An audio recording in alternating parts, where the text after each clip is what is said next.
I'm going to run through these things pretty quickly.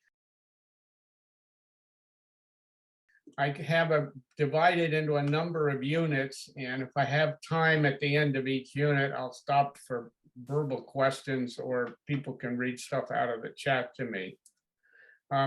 This is the list of things that I want to manage to get through, and all of this is important to work.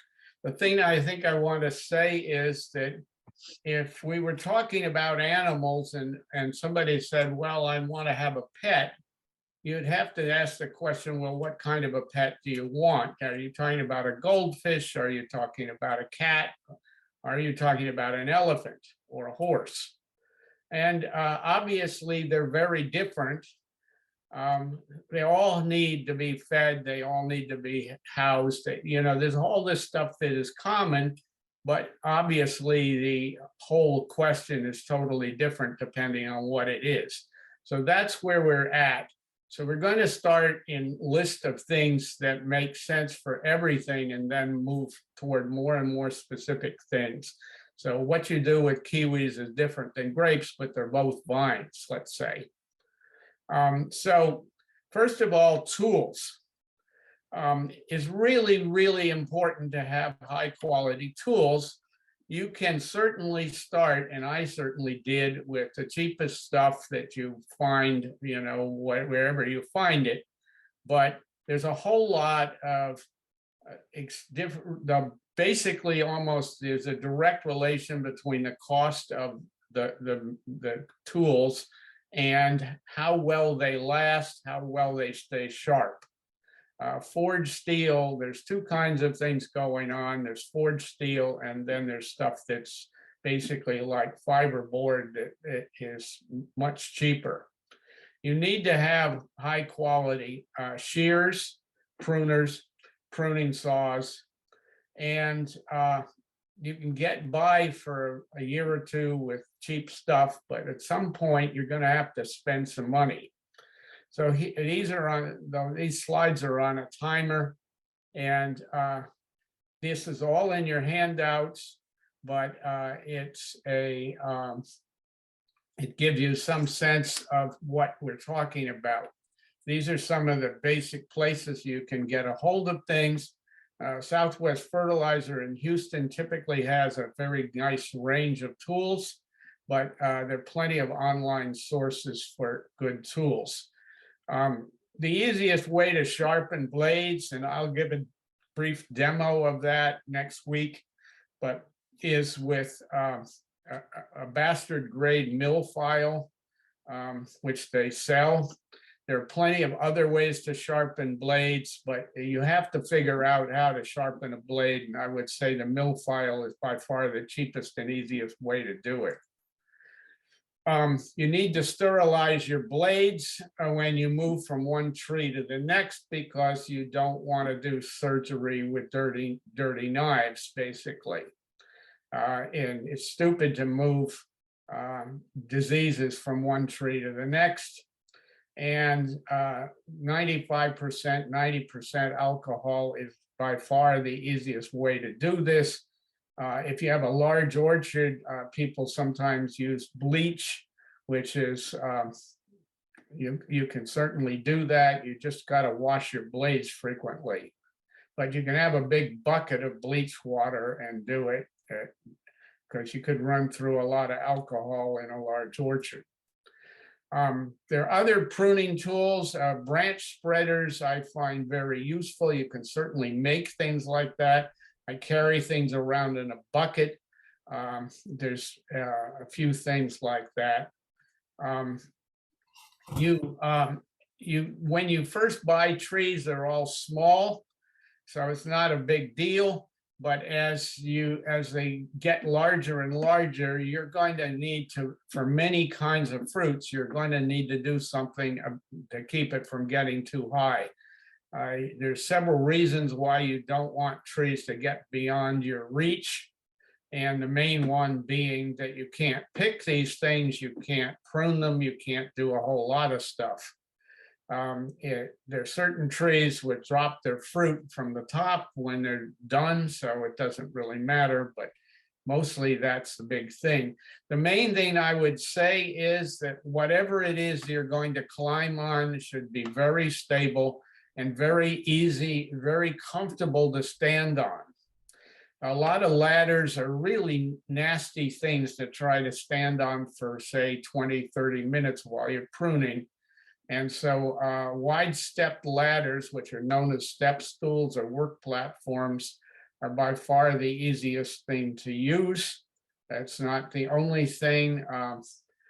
This one here on the left, the picture is what I use. I got this at a Lowe's 10, 12 years ago. These are completely, nobody makes these things anymore as far as I can tell.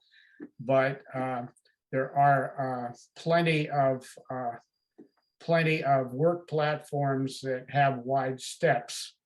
And so that's another thing. So I've got, your birthday list and presents for the next 20 years. I have just told you what to get. You can use sawhorses and a wooden plank. It's just hard to move these things around because they're heavy.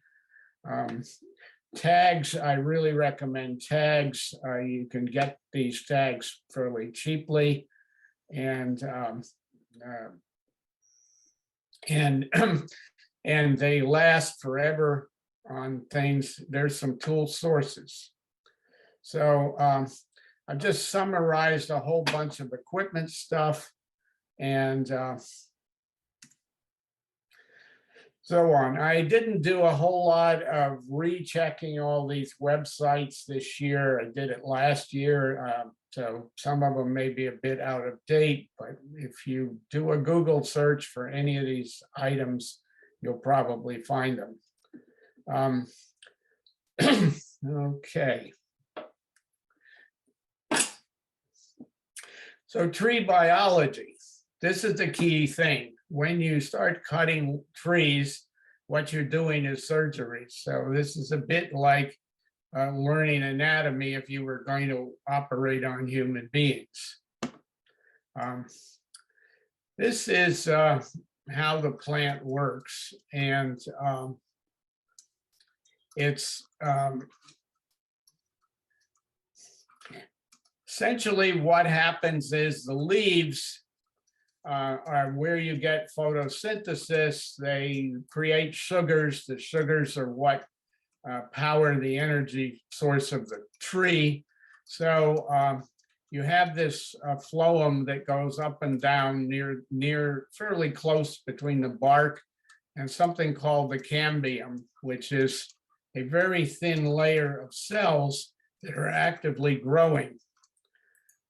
And the xylem carries minerals mostly up through the plant from the roots.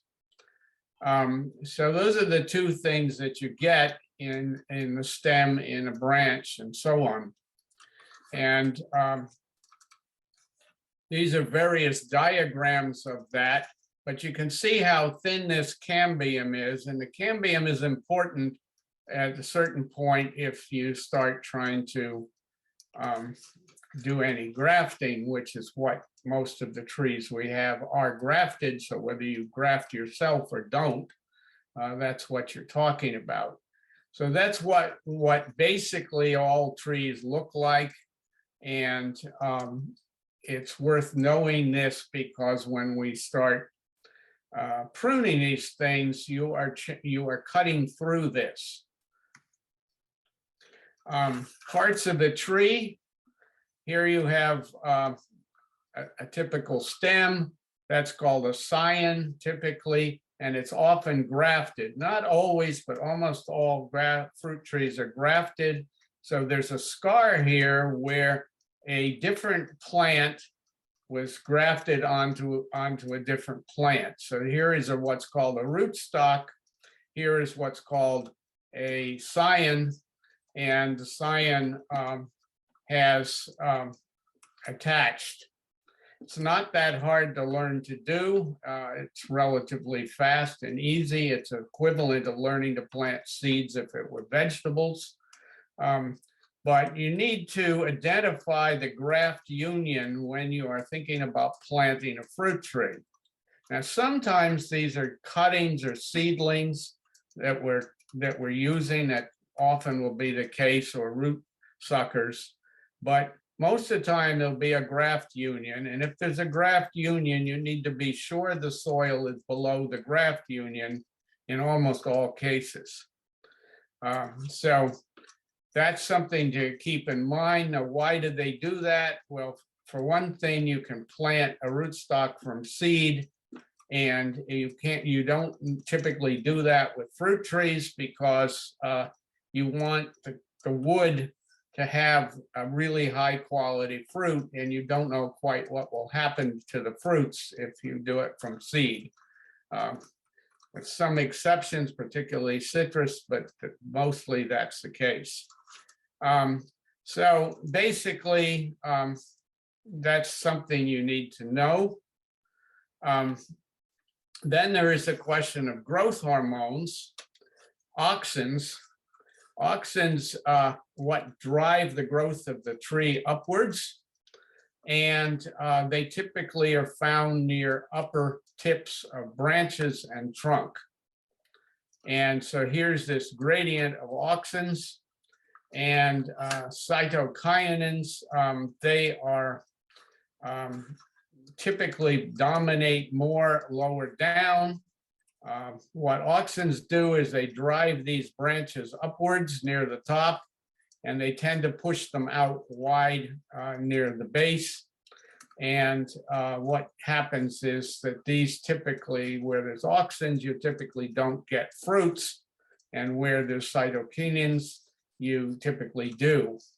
So it's worth keeping that in mind when we start pruning, excuse me.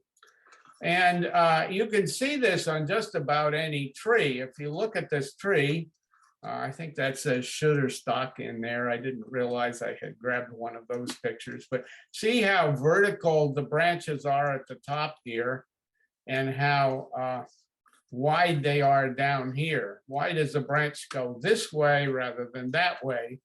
And the reason is basically it gets out to where the light is. And so evolutionarily, it's a good thing, and that's what the less auxins do. Now, there's another thing too. When a branch comes out from a trunk, there is a ridge here, sort of like the seam on a shirt. And there's often a shoulder right here. And sometimes you get this kind of thing where there is a ridge here and a ridge here. So you've got a double set of bark right here. So this sort of thing happens, various versions of that.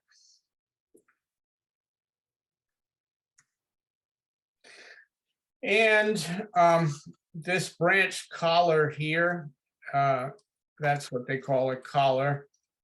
You can see the ridge here. Here's the collar.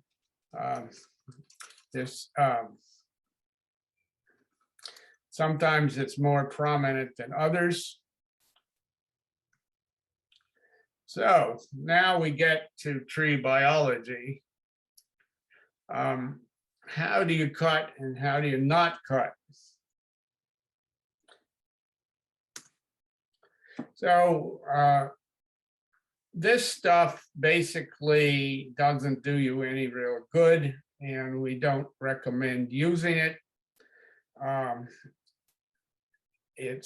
not sure how it ever got started, but there've been plenty of studies done, and it doesn't really do anything useful. And it can be worse if it traps fungus diseases in the wood.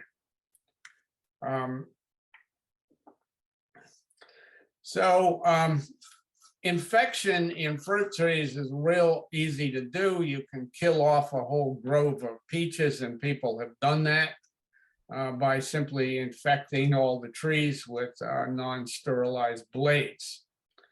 And so basically, when you move from tree to tree, you sterilize the blades, and there's other things you do to prevent diseases. One of the things that happens is that if you cut a branch off and leave 4 or 5 inches of wood, it's unlikely that that thing's going to live because there's no real leaves to support it. And we were looking at the auxins, and we were looking at the phloem and xylem, and once you cut this thing off, there's nothing there to help it to grow. So what happens is that it usually dies, and so what that means is that when you leave a stub, you are very likely creating rot. A pruning cut should heal. And when you take something big like this, it's better if you never have to cut off a large branch. But if you do, and it's done well, it can heal over like you see here on the right. But if you do it poorly, you're going to end up with something worse like that. And you can see what happens. That wood doesn't have any protection on it, and it starts rotting. And if it's near the trunk, you end up with a big hole in your tree, and eventually this whole business dies. So the main thing to say here is that when you cut, you need to cut the right way and try not to have to cut anything very large, because the larger the cut is, the harder it is for it to heal.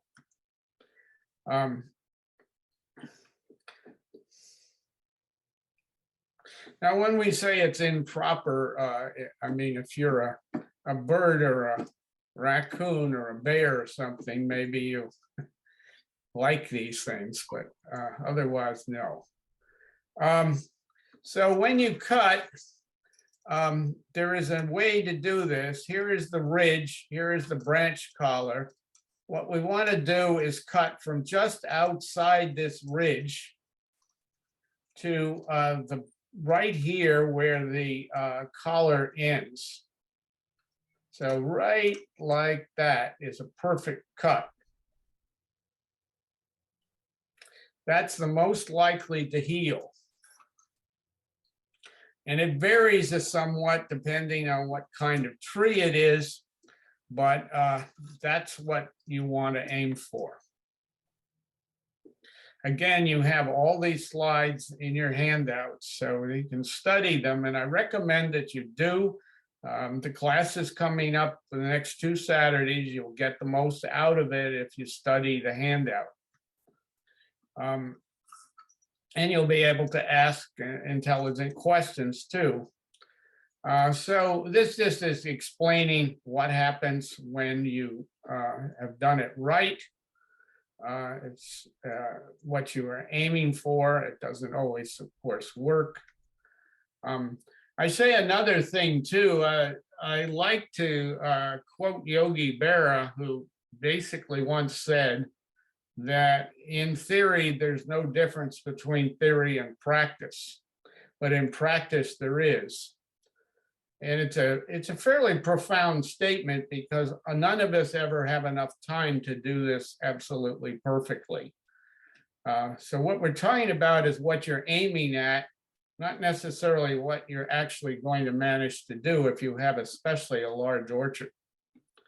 But this is examples of a correct cut over here on the left. In the center, here is where they went right through the ridge. That's a flush cut, that's wrong. This is a stub, that's going to rot. So basically you want to aim for that one. And some more pictures of this, and I don't want to just, I don't want to, it's mainly just trying to give you enough pictures so you have the idea clearly. Okay, so here's another problem. When you have a very sharp angle like this, it gets harder and harder to make a good cut. Here's your branch ridge, and it gets really difficult. So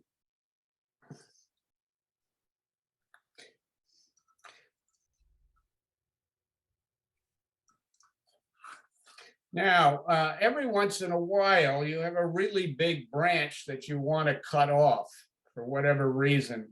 We can get to that. And when you start cutting through a heavy branch, the more you cut, the more the weight of the branch starts sagging and starts pulling bark off the bottom of the branch. And this is a big problem. And so we'll just give you an example here on the left. You see what happens here when you just cut. This big heavy branch starts pulling down this bark, which is what protects the tree.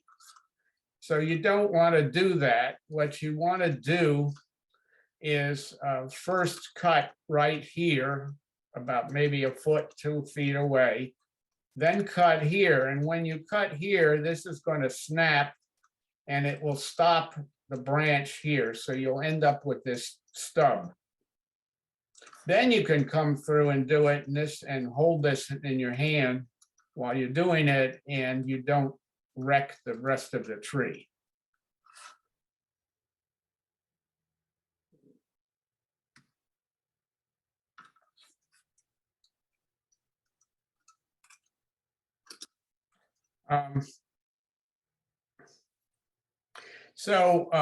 Again, just some more pictures of this, but and this is something to do with conifers. If you've got, which we typically don't have any, we don't use Italian stone pine or pinon here, so the conifers and pruning are irrelevant for fruit trees, but other kinds of trees. Another thing we don't really like to do is that what they do here with grape murder, they basically do this because the new growth produces flowers, but it's really bad on the tree. So we don't recommend doing anything like that at all. And so we'll just mention that. So what do we like to do? Well, there's two kinds of cuts that we like to do a lot. There's heading cuts, which basically, here's a bud and you cut it off. And when you cut it off above this bud, what will happen is you will get a bunch of growth coming out of this branch. 1, 2, 3. So if you want a lot of new growth, what you do is a heading cut. It's on the other hand, if what you're trying to do is remove wood from the tree or encourage, say, a fruit bud or something, what you do is a thinning cut, which means cut just above a side branch. So what you see here with the thinning cuts is this sort of thing. So compare these two things and you see that you can change what happens to your tree a lot depending on what you do here. If you thin cut versus head cut. Does everybody understand that? Do they get any, is that confusing anybody?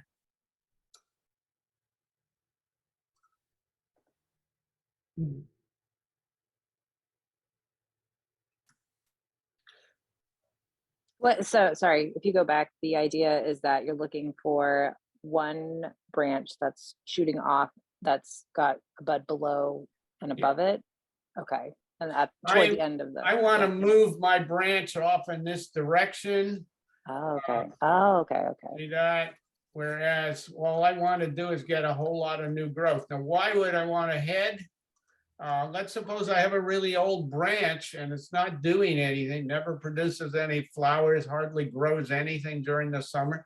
You cut the thing off, you head it, and you'll get a lot of new growth. In a couple of years, you might get some pears on it or something, or citrus. An old tree, for example, oftentimes we do a bunch of heading just to get that to happen. Thinning is common because we want to get light and energy into the tree. We don't want branches going across my path. I want them to go in a different direction. I was thinning wood on a plum just yesterday night. So it's commonplace, but you can see what I'm doing is I'm directing the auxins, the growth, in one direction here, whereas in another, I'm asking it to go in several directions. Great, thank you. And there's the pictures of what happens after you head.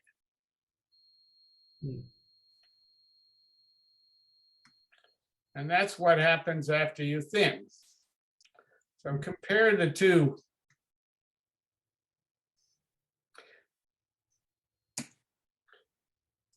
So there we are thinning. And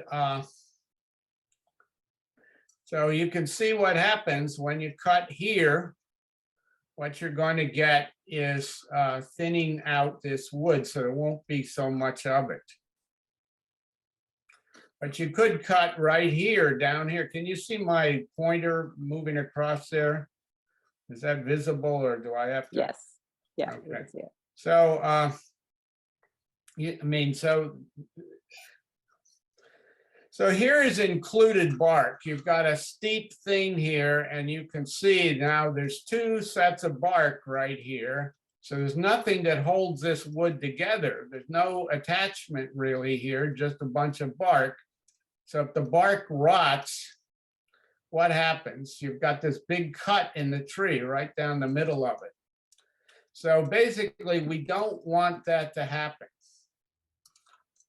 So what you want to do is when it's small, not let it happen. If things get big, and it does happen, and I had a pear tree full of pears split right down the middle because I wasn't careful about this in the early days. It's very sad. I mean, 100 green pears, just lost. So there are things you can do if you didn't get there, but basically, what we're saying here is you can't really cut all the way down in here because you're going to run into a big problem. But you could shorten this thing somewhat, like about here, so there wouldn't be much weight on this branch. So there's a variety of things you can do, but you don't want that. And some of you probably are thinking, oh my gosh, I've got a tree just like that in the front yard, and the giant branch right over my roof. Yeah. Okay. So the included bark would be indicated if it didn't have the collar, right? Like if it's missing a collar, then basically what happens is when you get a fork like this in the trunk, you're getting a place where it's very weak, this join here. It's a very, very weak thing, and so you really want a small, when you're training the tree, you want to make sure this doesn't happen in the first place. That's the first thing. But if it did happen because you were, let us say, on a 2-year sabbatical in Tahiti, and this happened, what can you do? One of the things you can do is make sure this isn't a very heavy branch. That's about, and you do that by pruning further out on the limb a bit. Now, another thing to say is that when you cut, you want to cut as vertically as possible. And the reason is that water doesn't sit on the top. If you did it horizontal, when it rains, water will be on the top of your cut. And that tends to leave water there, and you tend to get rotten wood. If it's on a slope, it tends to drain off and dry much faster. So you basically want to try to get a vertical cut as much as you can. So what they're doing here when they're thinning a fairly big piece of wood here is they're doing a cut here a cut here, and this thing will then topple that way instead of on you, hopefully. And there, the final cut, now that there's not much weight here, and see whether you can do it. So I guess what I'm trying to say, though, is that oftentimes you'll find the wood got bigger than you really wanted before you had to prune it. And so if you've got something really heavy, there are still ways to deal with it. If it's not too included bark, but if it gets really steep, you've got a problem. It's a big problem with persimmons trees, particularly. They tend to fork really easily. Okay, so I'm going to keep whirring along because the time is short. When to prune. So there's really two broad strategies. There's temperate trees and semi-tropical trees that we grow here. The temperate ones tend to lose their leaves in the wintertime because we're so far south. Things like apples and pears often don't lose all their leaves, but they lose most of them. And so when they lose their leaves, it is the easiest time to cut especially large branches or significant amounts of wood. And so basically January or December are the best times really for pruning things like pears and apples. And even December is better for most early plums, peaches, and blueberries, for example. But the point being is that you need to prune when the buds are not budding out, because when you take a big piece of wood out of a tree, you could very easily knot flower buds. So they need to be quite dormant when you do it. And you basically don't want to be doing a lot of cutting on trees when there are blossoms and buds on the tree. That's the shortest way of looking at it. So January and December are good months here for doing it. November, December, November and February are possible. And you generally can prune almost any month of the year for minor work. I tend to believe that it's better not to prune in the fall because new growth is easily wrecked by freezes. This freeze that we had a couple weeks ago was the 12th coldest freeze event in the last 100 years. So it's very rare sort of thing, except we had one 22 months ago, which was even colder, but both of them were very unusual freezes. We hadn't had anything like it since 1989. So it's the way things go around here. Anyway, different things are pruned at different times because of when they bud out, but that's the basic rule, is you don't want to do a lot of pruning after the buds start swelling, the flower buds, leaf buds, because you're just easy to ruin things. Let's see, I'm going backwards. That's the problem. Yes.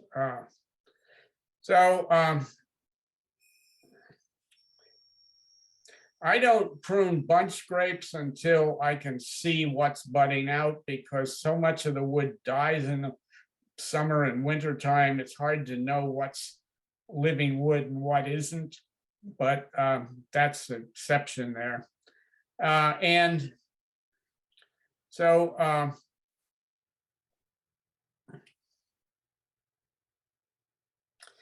there's a list down there at the bottom of the order in which I tend to do it.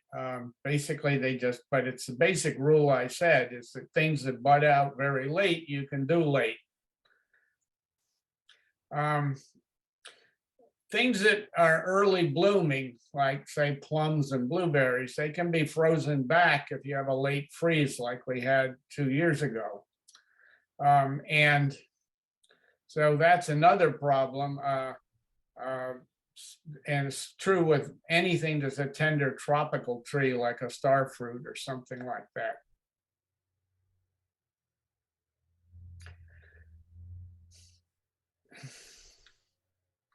So there are a bunch of trees that grow a whole lot of wood every year.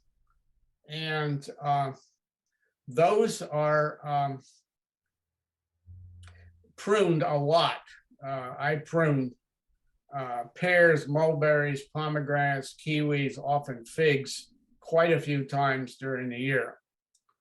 And pretty much whenever I can get around to it. And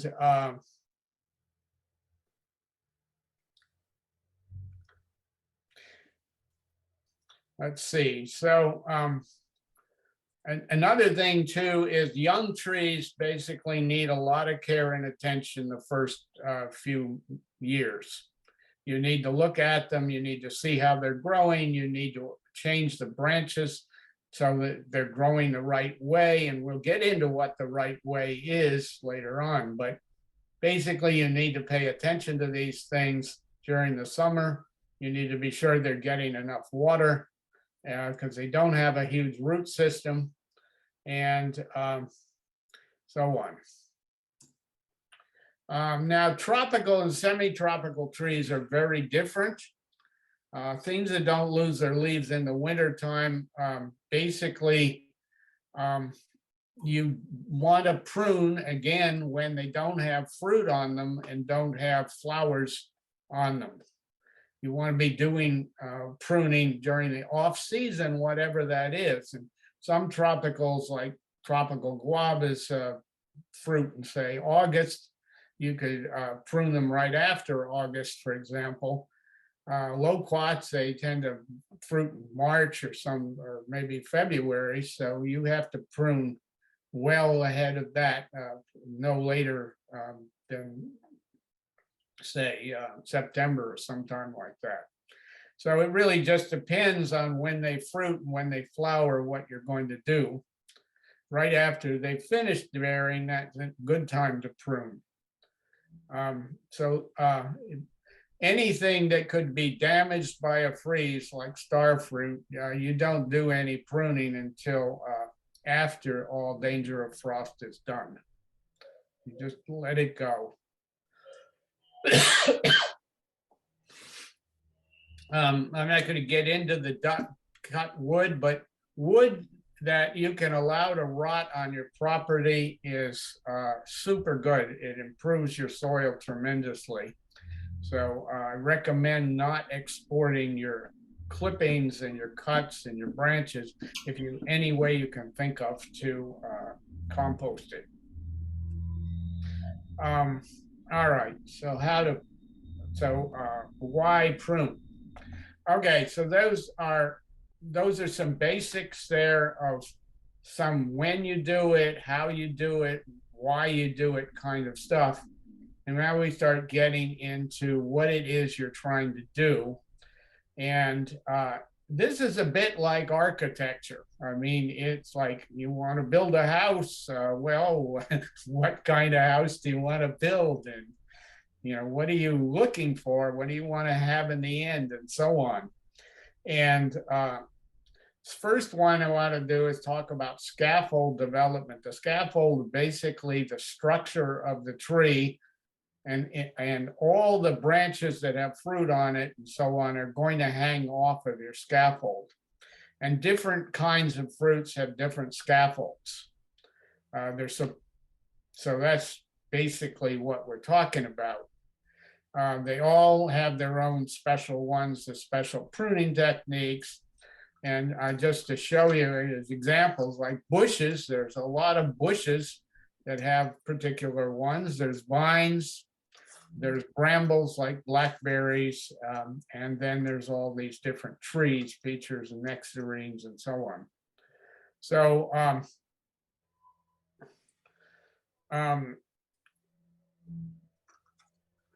most cases, possibly some of the shrubs and vines are a little different, but branches need to be moving upwards more or less at 60 degrees above the horizontal, or they don't get much light. They don't grow much because they don't have auxins in the ends of the branches. So, but if they go too straight up, like 90 degrees straight up, what's going to happen is that they're not going to get much light on the lower branches. So in other words, they have to slope outwards in order to get sun on the whole branch. But if they go too flat, there won't be any growth hormones in them. So they'll start putting vertical things up off the horizontal branch. So that's basically what you want to avoid. Anything under 45 degrees typically doesn't grow much. It'll just grow straight out. You might get some fruit on it, but you're not going to get a long branch. If they're going downward, they typically don't produce anything. They're not useful. And branches that are growing straight up basically have few fruit on them, especially if they're near the trunk, because they basically tend to create shade everywhere in the tree. So we basically don't want that, and we try to avoid it. The idea is that in a circle around that tree, there should be leaves with sunlight on them, fruit on the branches. So what you're trying to do is get sun everywhere in the tree all season long. Few cases where we want shade and stuff, but mostly that's what we want to do. So the question is how to do that. And with a lot of trees, the ideal thing is this straight up trunk with branches coming out of the trunk, which we call primary scaffold branches, and branches coming out of the scaffold called secondary ones, and branches coming out of the secondary called tertiary scaffold branches. And the reason you can do that is the further you get away from the trunk, the more area there is for leaves. So you can have more scaffold branches. So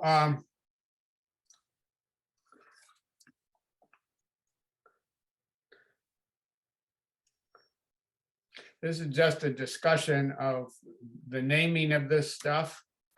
And then this is examples.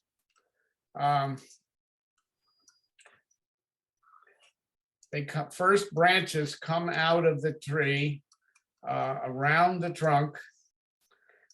These are primary scaffold branches coming out of the trunk. Up here is another primary scaffold branch. When you go out this primary scaffold branch, you start getting secondary scaffold branches and so on. And so that's the idea, get the whole thing into a design that allows for plenty of leaves and plenty of sunlight on branches. Now, these primary scaffold branches coming out of the tree at the bottom, if they all come out at exactly the same spot, that isn't too good because it makes for a weaker tree. But you get a better tree if they are slightly separated up and down the trunk. So you can't, of course, govern exactly where the tree decides to put its branches, but I'm talking about what you're aiming at.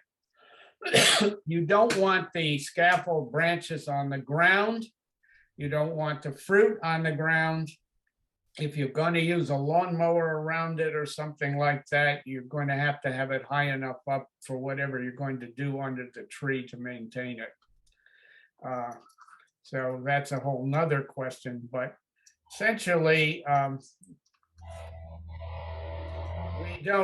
we put these plants at different heights.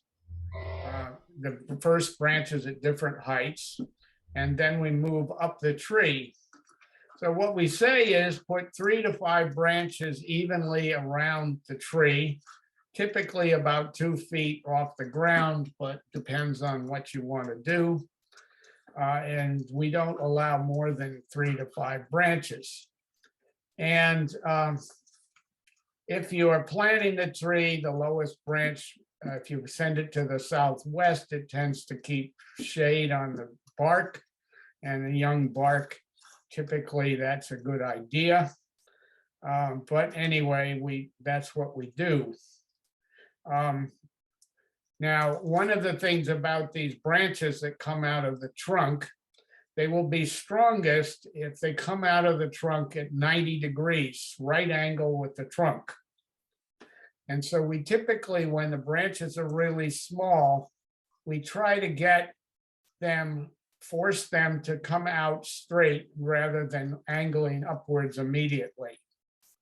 Once they get out a little bit, we have them go upwards.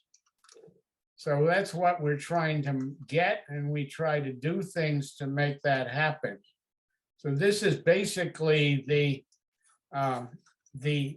what we're aiming at.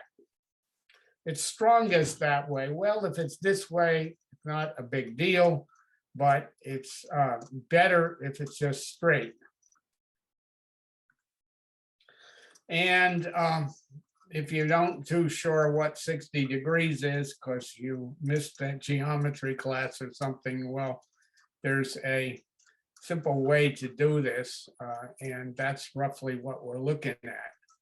45 degrees will typically work, but it's a little bit better, I think, to do 60 in most cases. Now,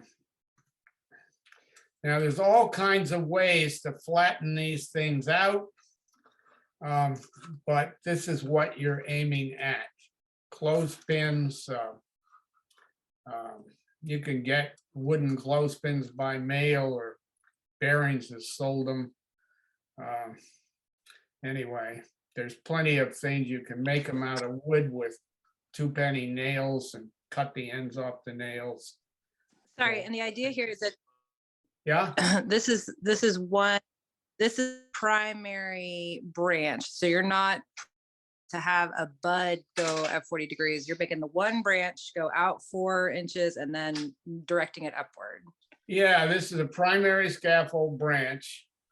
These are main Okay.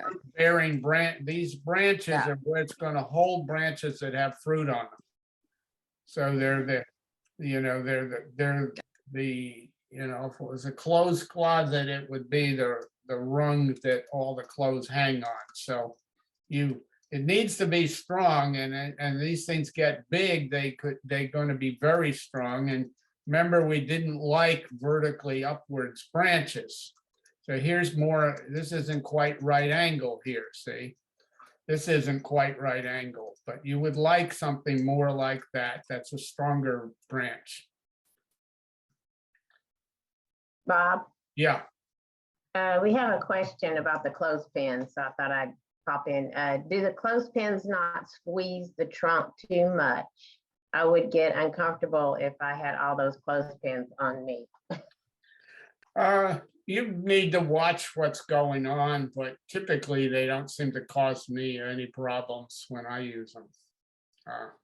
But yeah, all of this is monitoring. These are young children, these are all young plants have the same thing that young animals do, is they're fragile, they're easily damaged, they need to be helped to grow to maturity in a good way. And this is one of the things you can do is make sure their limbs are strong and able to cope. We get hurricane force winds here, folks, in case you didn't know. So anyway, all right. So let's see what else.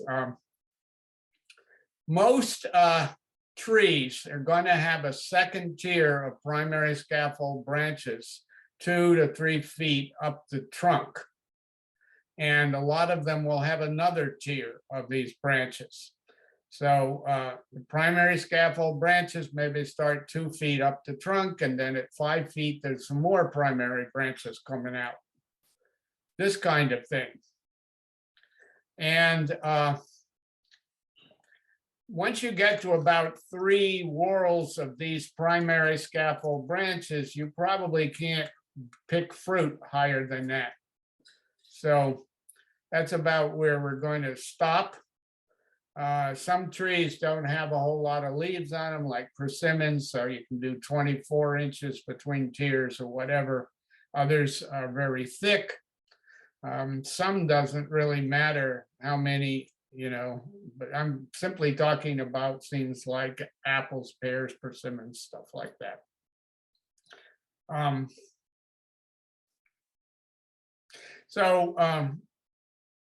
This is a recap on the primary scaffold branches, heading upwards at 60 degrees after they came out of the trunk at 90 degrees from the horizontal, 90 degrees from the vertical. And they get further and further away from the trunk, you can have more and more scaffold branches. So you get out about a yard, and what you want is 2 secondary scaffold branches. Go out another yard and get 2 tertiary ones. You get a whole lot of branches out around the tree, maybe out 8, 9, 10 feet, all angling up at 60 degrees. Mind you, this is the ideal, not what necessarily what. Now, once you get 9 to 10 feet off the ground, which whatever the amount you can do by climbing on something you're not likely to fall off of, that's about it. Once you get above that, the only things that I'd let get much higher than that are ones where you can pick with a pole pruner or a mango picker, or they fall off when they're ripe. So pecans do that, and grapefruits and oranges do that. So it doesn't really matter how tall they get. Tangerines mostly don't do that. So that's a whole nother thing. Now, one of the things about when you get to the top of the tree, the growth hormones will be best if you have at least the tallest leader in the tree, the central trunk, is at least 16 inches above any scaffold branches. And by at least, I think 2 feet or 3 feet is actually way better. You'll get even better results. So it's not easy said to do because we're talking about the top of the tree, but that's what I'm talking about, what would be ideal. So what we don't want is scaffold branches up near the top of the tree, because they're just going to go vertically up and they won't really have fruit on them. And so this is, if we could cut through a bearing ideal tree, right through here, maybe 3 feet off the ground or 4 feet off the ground. This is the trunk. These are the primary scaffold branches, secondaries, tertiaries. Here they're even having a further level, but this is just fruit branches here. And so you have enormous number of leaves and sunlight and food and fruit potential. It's just the ideal one.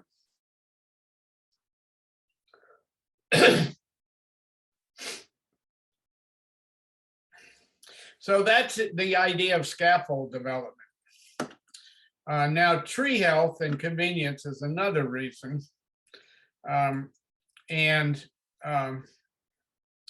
This is what you actually end up looking at, something like this.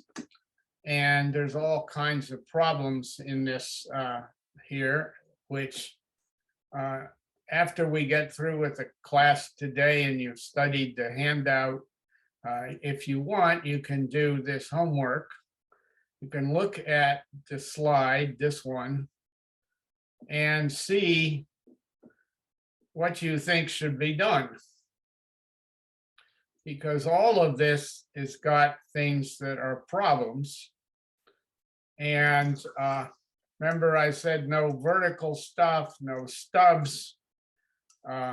Okay, what are you going to do with this stub? We're going to cut it right there. So on. What about this thing? Anyway, you could look at this and see what this is. A double leader, leader being a central stem. And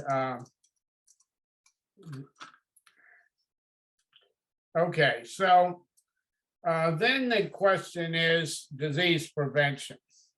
We already mentioned about sterilizing blades, but if you are me, I just do this for food. I'm not doing it for market, selling this stuff or something. So there's sometimes vines, grasses, little seedling trees that start climbing up into the tree. All of that stuff has to be removed at least once a year. You can certainly do it in the summertime if you like heat, but me, it's easier to do once a year.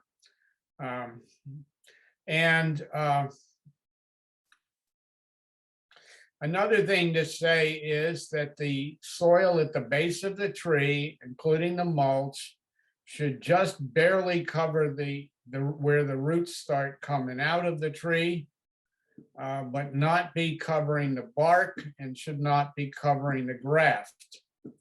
So you need to check at least once a year, if not twice a year, at the base of the tree and make sure that, as you know, we used to have these fire ants all over the place, and they build a mound right on a tree and rot out the base.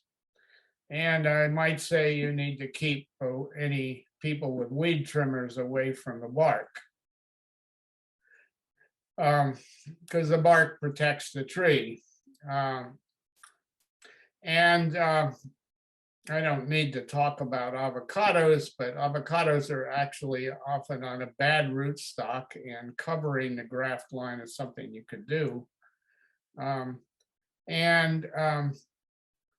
What I typically do is I keep the metal labels on the north side about head high of a tree, and I put the date the thing was planted and where I got it on there. But if you don't have tags, you can certainly have something on a computer that says what these things are and where they are, and walk around a garden with a map of what's there. But it's often needed to know whether this is a 4-year-old or 5-year-old tree, so it's valuable to know that.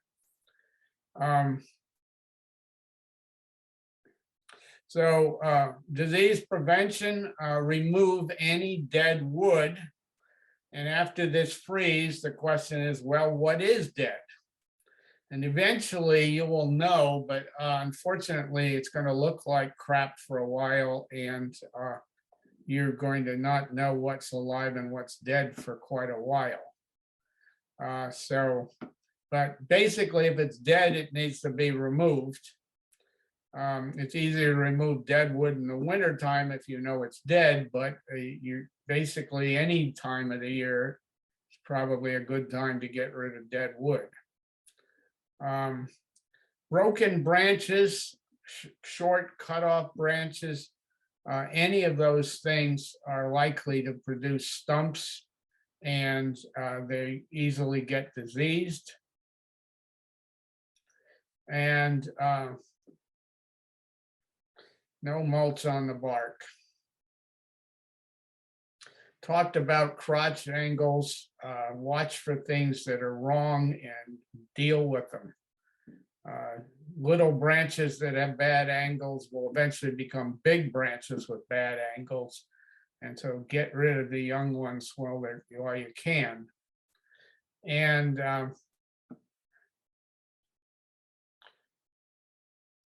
this is all a summary. Another thing to talk about is the rubbing branches. If branches are rubbing against each other, they're going to deteriorate, the bark will deteriorate and diseases will get in.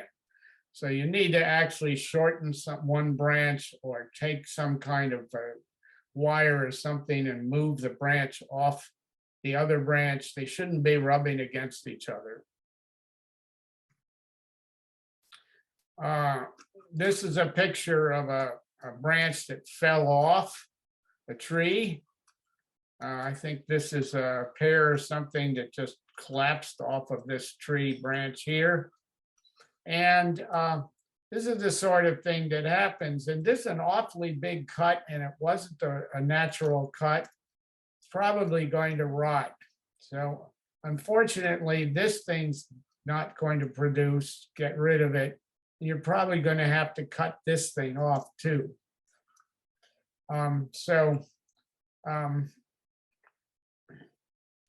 Another thing to say is that some fruits that have been part of civilization for millennia, bunch grapes, peaches, things like that, they often will produce way more fruit than they can hold. And when that happens, they weaken the plant, and you can easily have an early death for the plant. So that's another way you prevent disease and death of the tree, is by not letting it produce more than it can bear. So you sort of need to know a little bit about that, and we'll get to that in a bit. So let's see, convenience. I mentioned about keeping most trees to 9 to 11 feet. It's easier to do when the branches are small than when they're big. Getting rid of a big branch high in a tree is a tricky business. So what you can do is you cut back to a weaker side branch, that is a thinning branch. And what we call that a modified central leader, that the trunk is not allowed to get as tall as it can. So those are all ideas. Convenience things, if you plant a lot of trees on a small piece of land, you're going to have branches sticking out into paths. You're going to make things hard to mow. If you have branches coming out of a pear trunk all the way around it, you may have trouble getting to the top of the trunk to prune it. So you may need to prune a corridor in the tree so that you can get a ladder close to the trunk. So I'm just saying there's convenience and disease prevention. I think we better get going again. So we went through scaffold development, tree health, and convenience. Then there's fruiting wood. And fruiting wood is a key goal.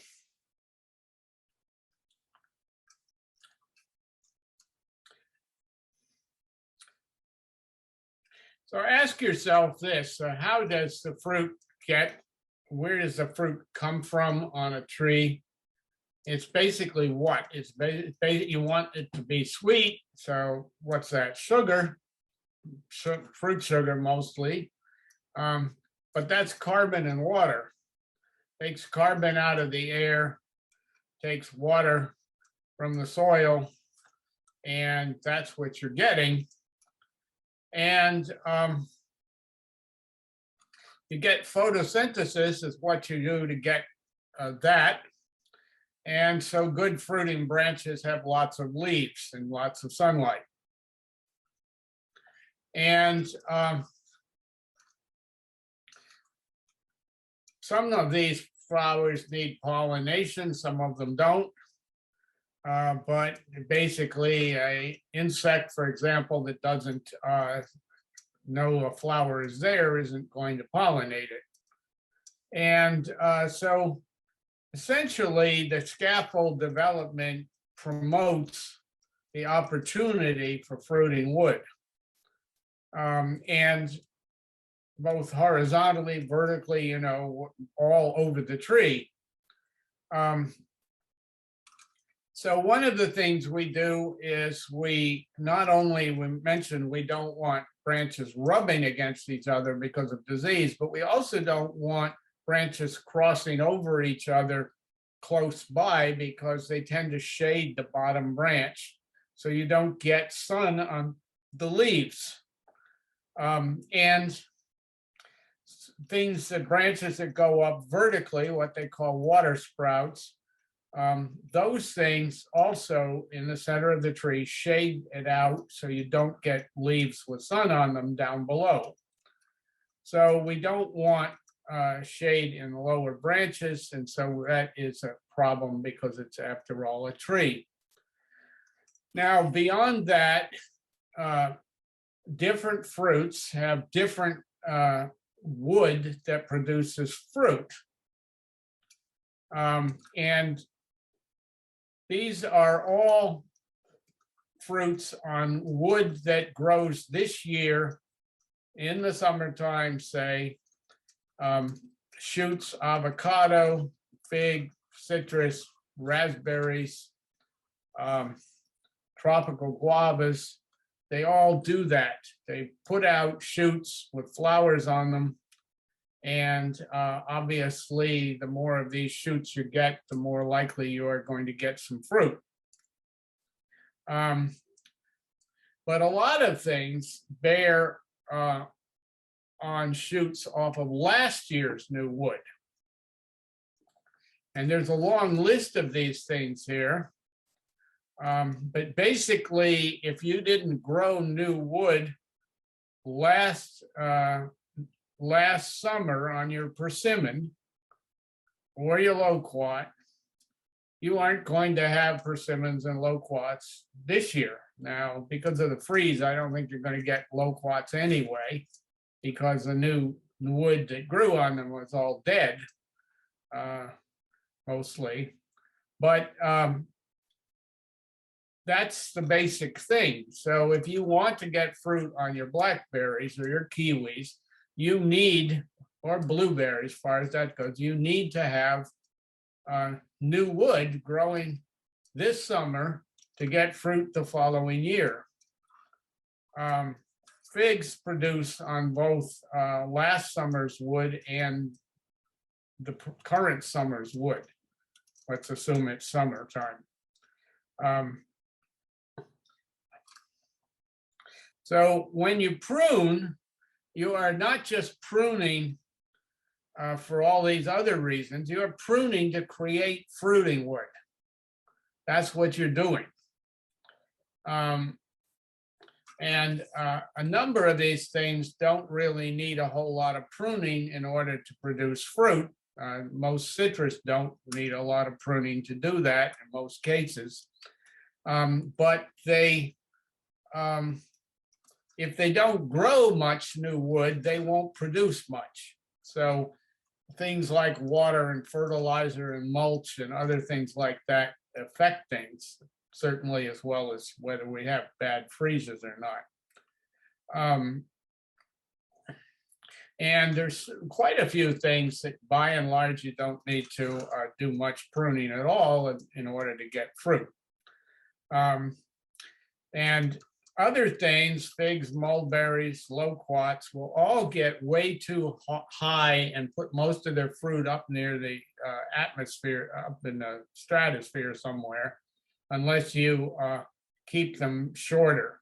So you have to thin them so that they stay fairly close to the ground.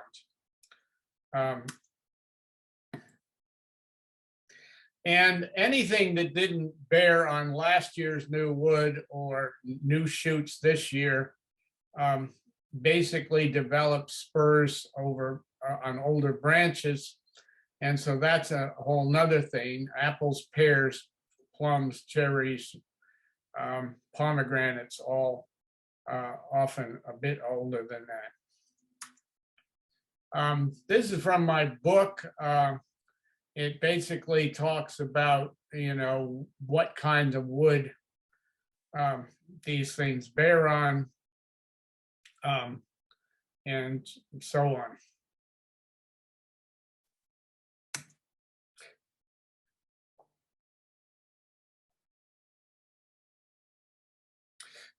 So one thing about fruiting wood is that if you let's suppose you have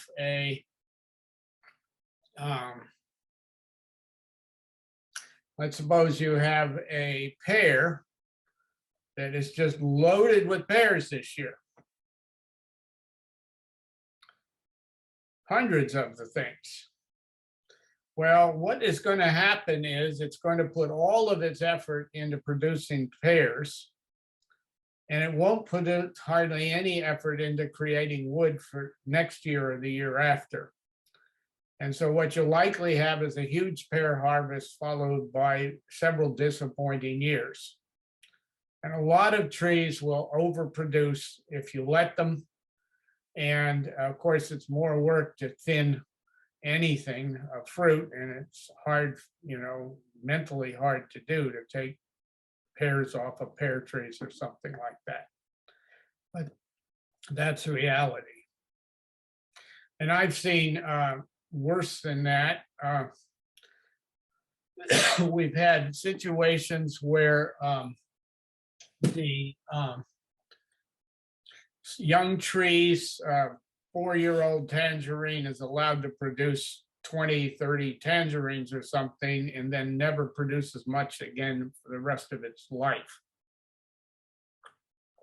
because you stunted it so badly that it got weak and was easy prey for the next freeze or the next disease attack or something. So that's a grapefruit there.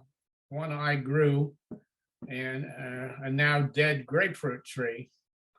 But that's the sort of thing grapefruits can do. That's a lot of grapefruit right there on just a few branches. So that's the short answer on pruning. But then there is, as I mentioned, there's a big difference between raising a cat and raising an elephant. And so what I've got to do is start talking about what individual plants need doing. And we're going to spend a lot of time on that. But first, Carol Burton. Carol, are you there? Yes, I'm here. Okay, I'm looking at a lovely flower there, not your face, but anyway, you're up next, I think. Am I right? That's right. Yeah. I'm going to cover the summary of the pruning steps. Okay, so the basic summary of what Bob has reviewed in the first portion of the class. You want to clean out the area under the tree, reposition your tag, ideally on the north side so you can remember where it is. Study the scaffold development and what to do to promote it, encourage it, and help it. And then determine by studying it which large branches you want to remove. And for deciduous trees, do that this winter. And outside it feels like it's already spring and hot. And so you definitely want to get on it now before it buds out and completely flowers, like the peach tree right behind me. Remove dead, disease, and unproductive or weak growth. Again, when you study it, you'll be able to identify these portions of your tree. Remove branches with unacceptable crotch angles. Again, ideally 65 degrees or 45 degrees. And if your tree is already developed and has those very short angles, you can start to identify or train and encourage new growth.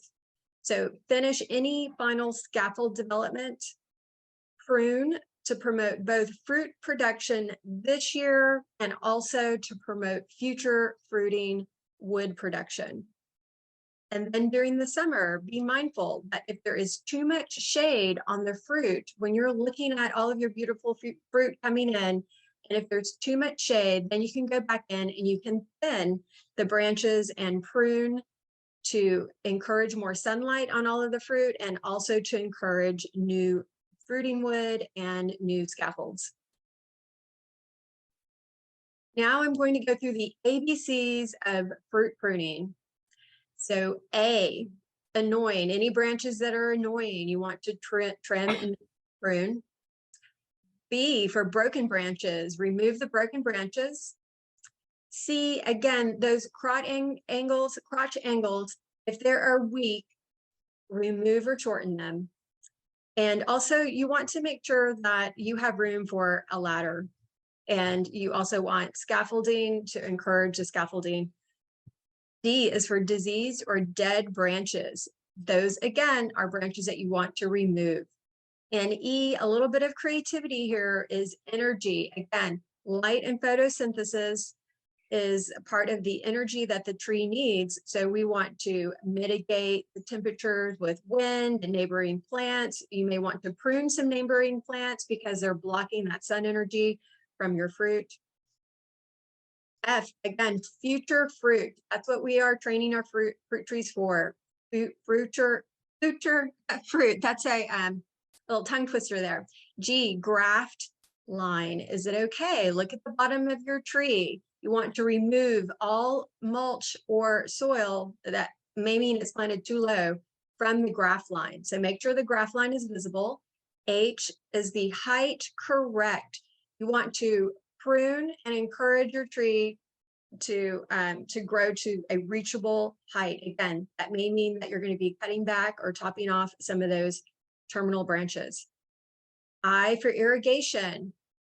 Is your irrigation adequate? Do you have good drainage? Do you have regular water for good fruit production?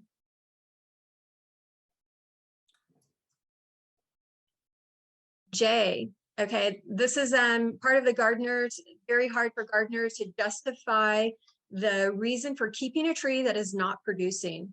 Is it using up space, and you have limited space? Then remove it, replace it with another tree to get more production. Just make those decisions and keep it moving on. K, keep the trunk straight. Look at the trunk. Is it leaning over? Do you need to stake it temporarily to encourage it to go straight? L, where is the label? Because you want to check the variety and your planting records. M, is the mulch adequate? Especially making sure that you have the 2 inches of native mulch or leaf mold and mulching out to the drip line. Very often folks only mulch 1 foot from the trunk. So make sure it's mulched all the way to the drip line, and that mulch will create its own compost for the tree. N, do you have new wood? So look for new wood. And again, that care of fertilizer, mulch, irrigation, that's part of the art of training your tree to make sure it grows healthy. Oh, old wood. Again, that's when you determine and analyze your tree. Do you need to encourage new growth? Again, remove the old wood or replace it. E, for pollinators, do you have enough pollination going on? Do you have enough pollinators and flowering in your garden year round? Q, quantity of production. Is it too high or too low? You don't want it to overproduce, so you can do some pruning back of the fruit, especially if it's a young tree or the tree limbs are still weak. So pruning to increase or reduce, and then go back and see N for reference. R, rubbing branches. Are any branches rubbing? We want to prune these so they do not damage each other. S is for strong scaffolds. Again, at 60 degrees, you're going to have strong scaffolds that can bear more weight of the fruit. Promote new primary, secondary, tertiary scaffolds trained correctly. And you don't have to be worried about getting it wrong, because you can always train a new scaffold if you decide later that you didn't like the work that you did. The terminal buds, these are the buds at the tip of a tree branch. Make sure the trunk and scaffolds have those terminal buds 16 inches or more above the fruiting buds on the same trunk or scaffold branch. U for upward at good angles. Again, those clothespin stakes, weights, ties, or spreaders to get to 45 to 60 degrees. the vertical branches. Remove or bend and spread or reduce branches that are too vertical, especially near the trunk. Okay, we're on W, weed management. So we don't want the competition of other plants at the base of the trunk, especially from the trunk to the drip line. Remove unwanted plants without damaging the tree. X. X are overhead or nearby branches that are crossing over lower ones and shading too much. So you want to remove them or train them to bend away. And Y is for yields. How is your yield? Is your yield good, adequate? Figure out why and why not. And Z, again, is for zoology. One of the most common questions we get is how to keep critters away from the fruit. So how can you prevent pests, and can pruning help? Now, here's a little summary again. And at the final part of this is notes on pruning the various fruit trees. So we're going to go into specific trees at this portion of the presentation. And I'm going to start off with a couple of the subtropicals. Now, again, semi-tropicals and tropical fruits are trained very differently than the temperate fruits of stone fruit, apples, peaches, pears, plums. Tropical fruits have a different dormant cycle as well. It's based on fruit production and also rainfall rather than temperature. So temperate trees, again, the apples, pears, peaches, they are dormant in the winter. And so again, they are dormant and their leaves have dropped, and that's the best time to prune them. And for citrus, we often need warm weather for pruning. Okay, next slide. Except for guavas and mangoes, most of the tropicals are pruned either right after harvest or in the situation with citrus during the time of the year when pruning will produce fruit during a warm part of next year. And never prune between September and February, unless a branch is specifically in your way and annoying. Okay, for citrus and pioas, do the pruning steps 1 to 5 above, start to follow your ABCs. And then phoeas and citrus, again, they need very little pruning. They have few scaffolds except for your goal of reinvigorating old branches by heading them back, cutting off the terminal buds of the branches, or removing them to get more light into the interior by thinning branches. And phoeas drop their fruit, so branches near the ground make the fruit hard to gather. So it is usually a good idea to remove suckers and also branches close to the ground, just so that you can get in under the tree easier. And phoeas can become huge over 30 years. And so by then you can, along the way, you will be thinning and training your tree so it can be the height that you like for it to be. Pomegranates. So pomegranates, use two strategies. You can incorporate two strategies for pruning pomegranates. They are either pruned to one stem and one trunk with 4 45-degree scaffolding branches, or to 4 multi-trunks. So if you try the latter of 4 trunks, you want to use spreaders to make sure that you're training those multi-branches with openings and not growing, too close together, because you want light to get into the center. And here's a tip for growing one trunk. When you develop the base of the branches, no central leader higher than 2 feet. And you, again, pruning out the root suckers, new trunks coming up from the roots constantly for pomegranates. And in July, you can prune those out. All branches need sun, and they bear their best fruits on spurs that grew last year or the year before and near the tip of the new branches. So in the fall, you may get a lot of fruit on a branch, which will weigh it down. And so then you want to start to thin those. And also in late spring, so we have spring coming up, you want to shorten the exterior branches without fruit to promote smaller side shoots to grow. So the new growth is more likely to initiate flowering and fruiting buds for next year. Again, prune out the suckers and any other awkward branches as they appear throughout the growing season, because pomegranates are extremely vigorous and it's really hard to kill them. So you don't have to worry about doing anything wrong. They're one of the main surviving fruit trees, very easy to grow, but challenging to develop the fruit because the fruit is very picky with our humidity. So again, thinning the fruit to 4 to 5 inches on, and then to 1 on small branches.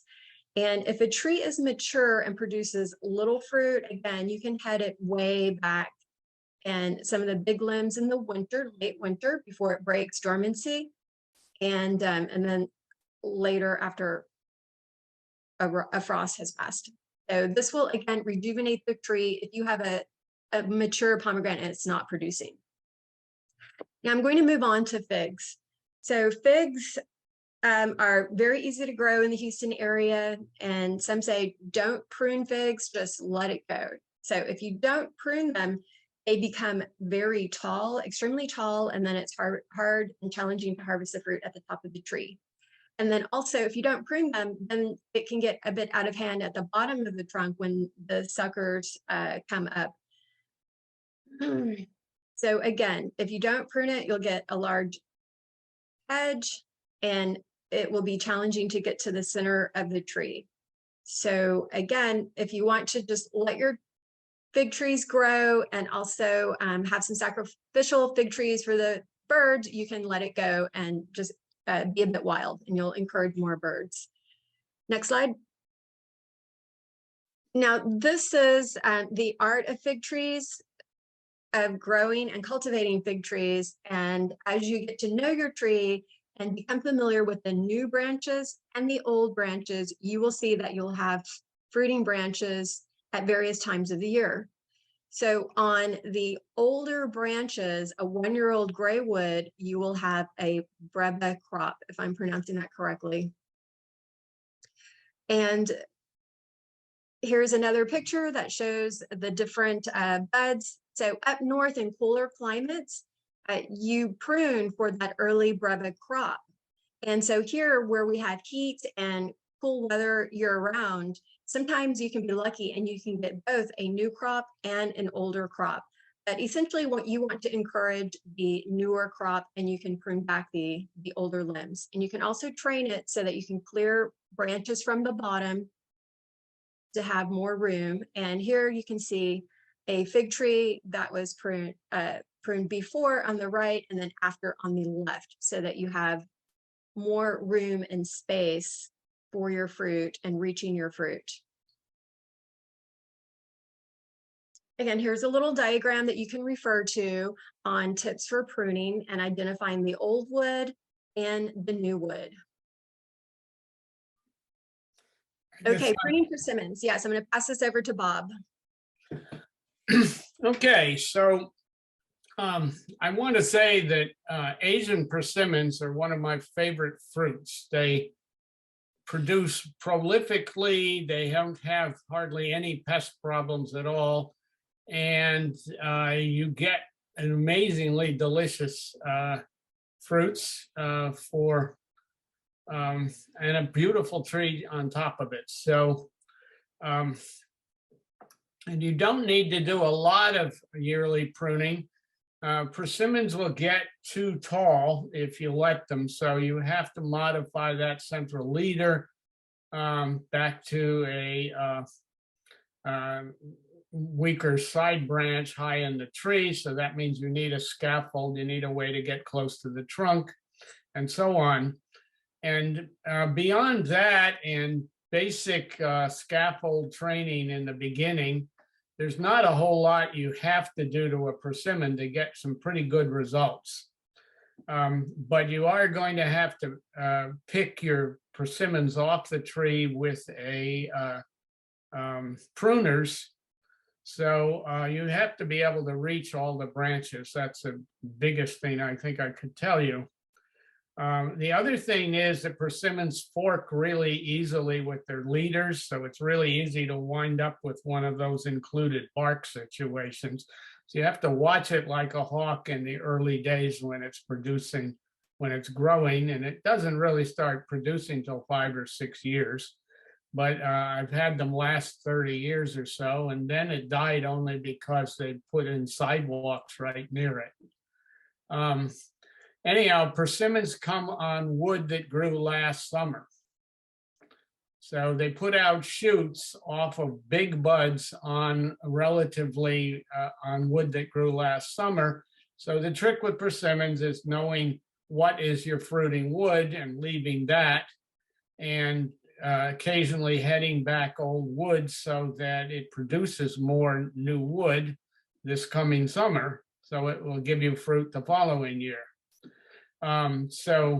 And I'll show you pictures of this in a minute, but essentially, so you see the difference in the color of those branches. That wood grew last summer, that's there with the arrow, and this stuff is earlier.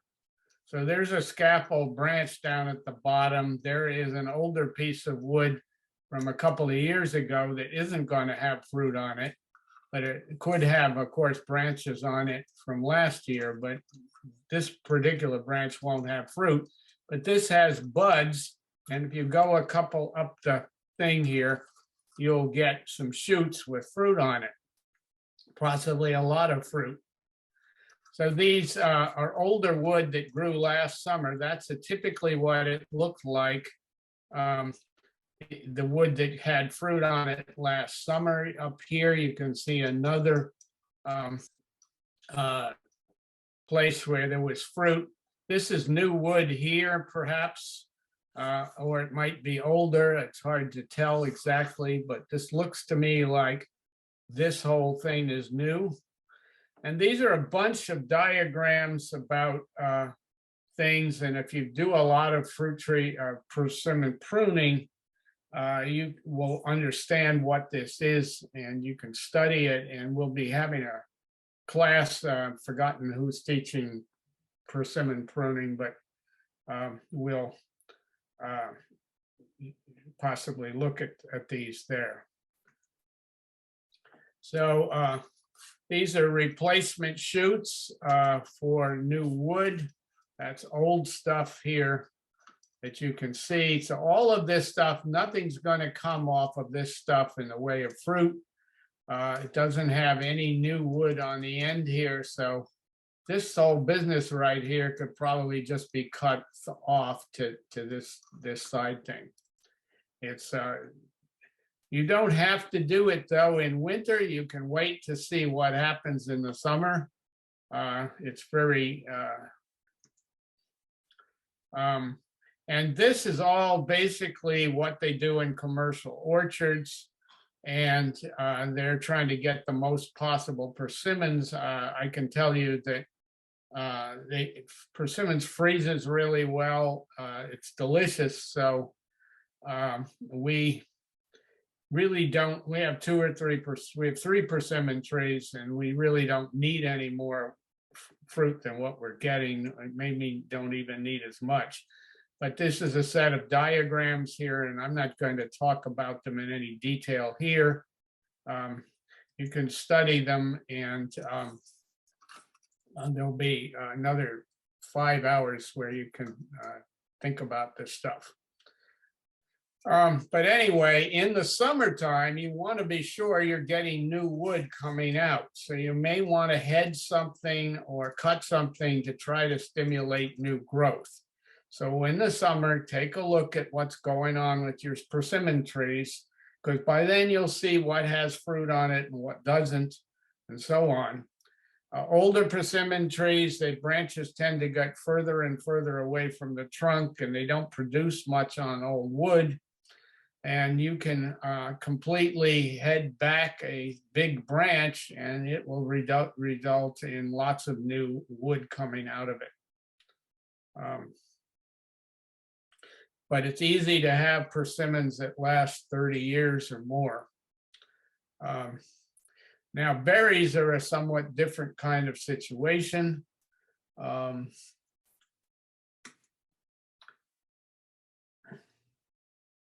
So blueberries, they're a bush.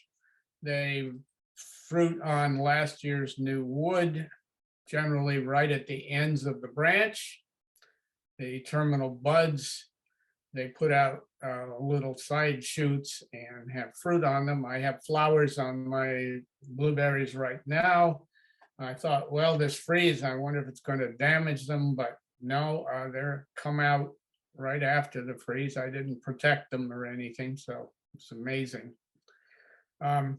Blueberries have really important conditions they must have, and it makes it a challenge growing them here because our soils and our temperatures don't operate well for them. They don't like soggy soils, and they don't like any kind of drought. They have almost no root abilities to deal with drought. So you have to put it in a very highly organic soil, generally 1.5 feet off the ground. And so you have to get the whole thing very well done to do that. And you're going to need irrigation and heavy mulch year round on blueberries. But if you do that, you get really amazing results. They're very delicious, very nutritious.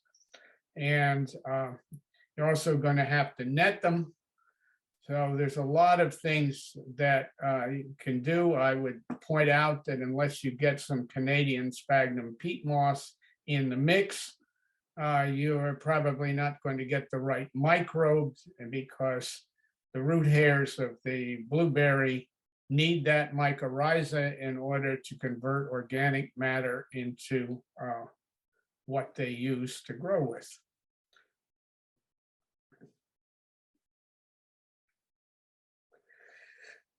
Most of this involves basically pruning after they've fruited in the springtime in such a way that they generates more new wood, and making sure that they grow through the summer, even when we have a drought like we did this last summer.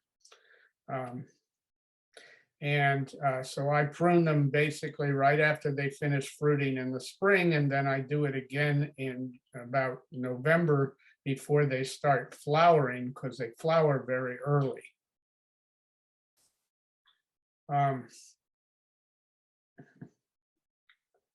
And this is just a set of instructions as to what to do when, but basically the wood gets old, and somewhere around 6 years in on these things, you're going to have to cut big branch out of it once a year and create new wood coming up from the base. Blackberries are, I think, a wonderful kind of fruit to have. But what will happen is that if you irrigate blackberries, they will get like 8, 9, 10 feet long, covered with thorns. And not only that, but after they fruit in the spring, they're going to die, those canes, and new ones come up from the base. So unless you cut out these dead canes, you're going to wind up with a huge briar patch that you won't be able to pick hardly any of it.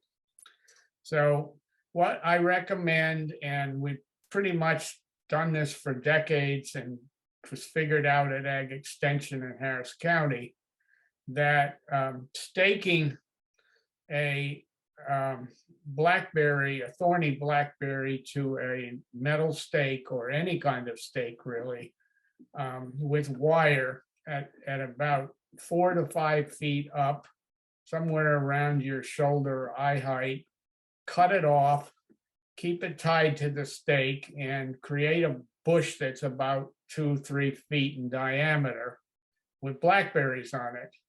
And they'll put out side branches and don't let them get more than about 18 inches, because then otherwise they start sagging down onto the ground. So you want to keep them upright. Basically, and then every spring after they've fruited, you need to cut out the dead canes. There are some poorly fruiting thornless blackberries at this point, but they don't fruit well this far south. And so basically we're left with thorny ones. But man, they freeze and they're very productive. I have blackberries that are now more than 40 years old in the garden.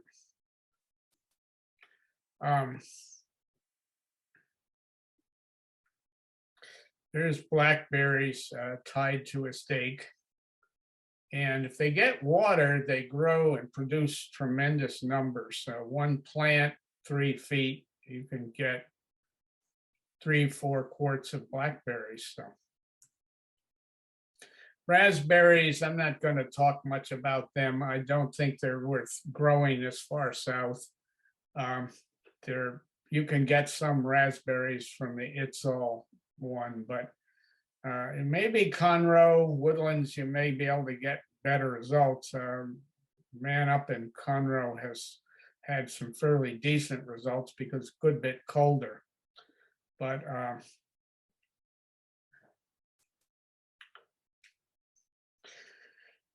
okay, pears, apples, peaches, and plums.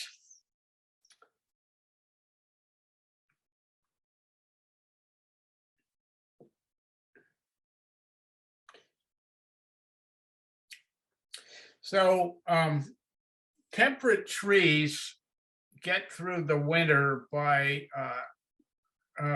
taking moisture out of their cells and some cases increasing the sugar content of the water so that the freezing point of water declines or increases. I don't know what the right answer for that is, excuse me.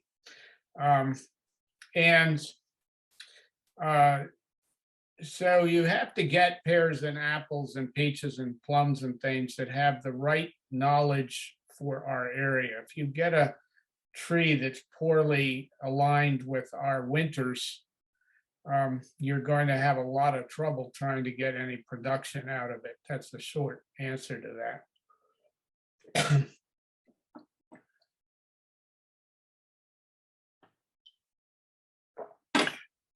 So pears bear and apples on spurs that grew in previous years. Spurs being little short stubby things that come off of branches. And pears and apples both, some of them are somewhat self-pollinating, but a lot of them need bees to get anywhere. And they flower in very early parts of the year. I've got some blossoms right now on an apple. And the bees are not very active, say, in January. So, but here's some pictures. This is applewood. And you can see a first-year apple here is the second picture from the left. And this is a first-year apple branch. This is a second. And this is later on. You can see how these look very different than a typical branch does. And you can see how this develops on the tree quite a bit. You know, as I said, elephants and cats are different, and apples and blackberries are different for sure. So you can see all these different bud blossoms on these trees. These are all apples. There are only a few apples that do well this far south. So you're not going to get some of the most fantastic apples. You need to go live in Montana or something to do that. But anyway, these are pears. Pears are closely related to apples, and they're very similar. So there's your first year buds up here on the left, and second year and third, and you get all these fruiting spurs. So this is what you're aiming at getting on a pear. And so when you're cutting, you obviously don't want to cut off good fruiting spurs. And see, remember, we talked about vertical branches. Well, vertical branches in near the middle of the tree create shade, but out on the edge of the tree, they're not really a problem. And they produce a lot of fruiting flowers oftentimes off of these vertical branches. And when you start getting a lot of pears on a branch, they start flopping it down and creating horizontal. So you don't necessarily have to get rid of the tall branches that are out on the edges of a tree. It's the ones in the center that are the problem. Here's some more pears you see coming up from a vertical branch. So here are some diagrams of what to do and what to think about. This up here, number 1, is a vertical branch off of a very short side branch, but this isn't the trunk. This is a scaffold branch, this tall thing going up here. And so these are all fruiting branches coming off of it. So if this is out near the edge of the tree, you can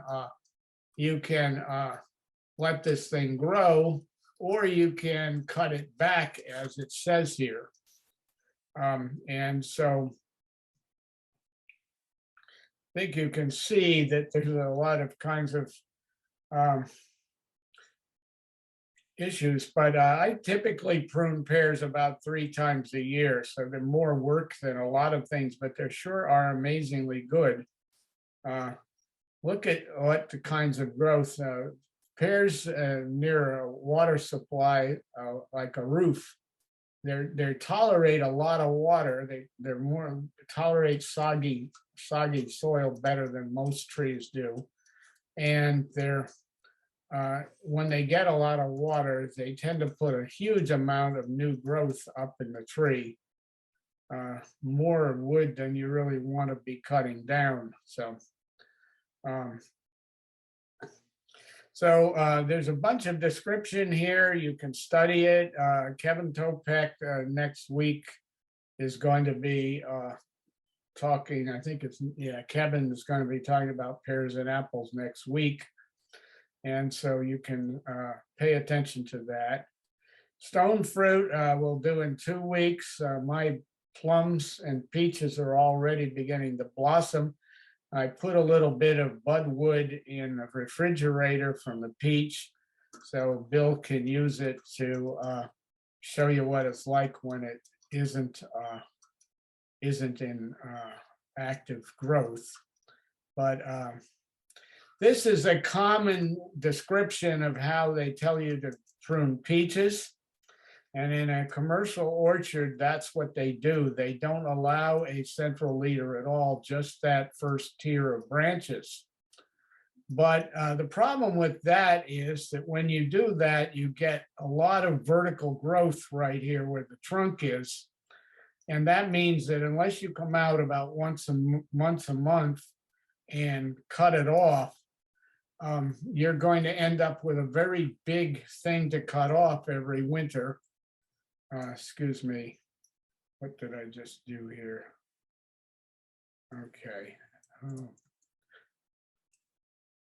Okay. All right, so hit the wrong up down things and it's just okay. So basically for home peaches and nectarines, I recommend that you use a central leader, not a vase. Something I discussed with the top peach expert at Texas A&M, and he agreed with me that if you weren't going to prune every month in the summer, you would do just as well with a central leader peach. And so that's what I do, because I can't be bothered monitoring these things. You really have to be careful about pruning in hot, humid weather, with peaches especially. And so I don't bother with the, but commercial, they want to get the most peaches they can. They need to be able to spray these things and do a bunch of other stuff that I don't do. And so that's why they do that. Basically, with both peaches and nectarines, the flowers on the fruit tend to be 3 buds rather than single buds. And so what happens there is that if you don't cut a lot of wood on peaches, it's the genus Prunus. The word pruning comes from prunes and plums and pruning and so on. Basically, you head this thing in order to get new growth here plus fruit. So I'm cutting on the branch that this allows me to get fruit here, but it also generates new growth so that next year I will also have flower buds.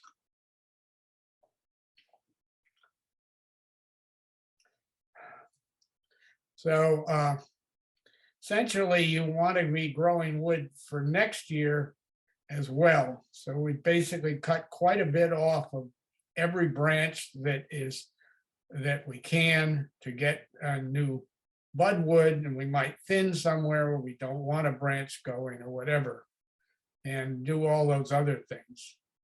Plums are a little bit different. We generally grow only the Japanese plums here. We don't grow European plums at all, which is a different species.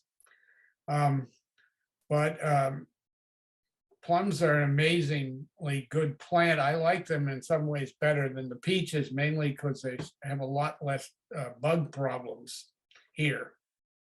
Peaches are absolutely delicious, but they're really hard to harvest in this kind of climate.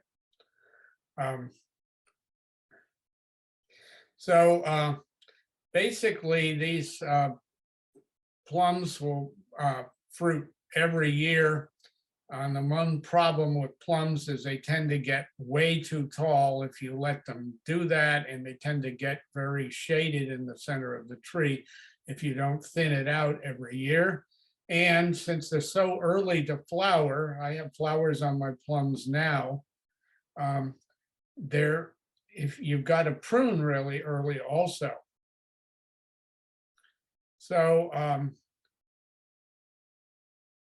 by the time you get here next week or two, these plums will probably look something like this. Absolutely beautiful tree, even if they didn't produce fruit. But essentially, you've got to keep that thing from happening.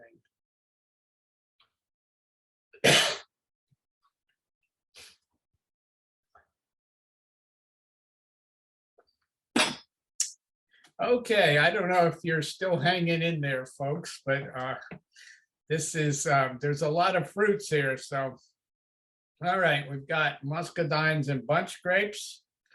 Now, some of you may have eaten a Mustang grape out in the forest that somebody called a muscadine.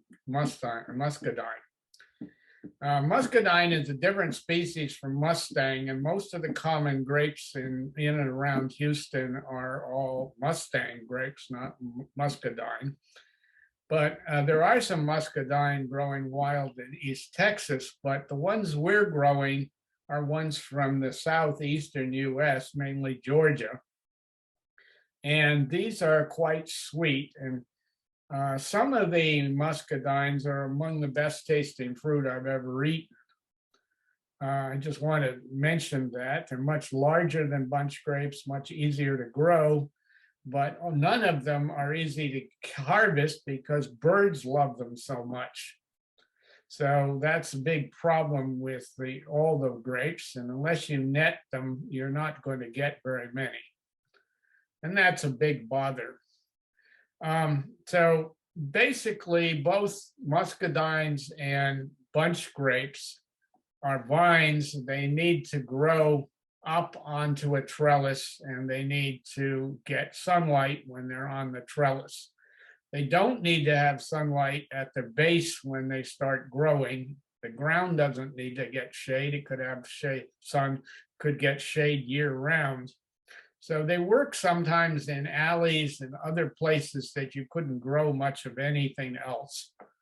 But anyhow, muscadine vines will grow a city block long if you let them.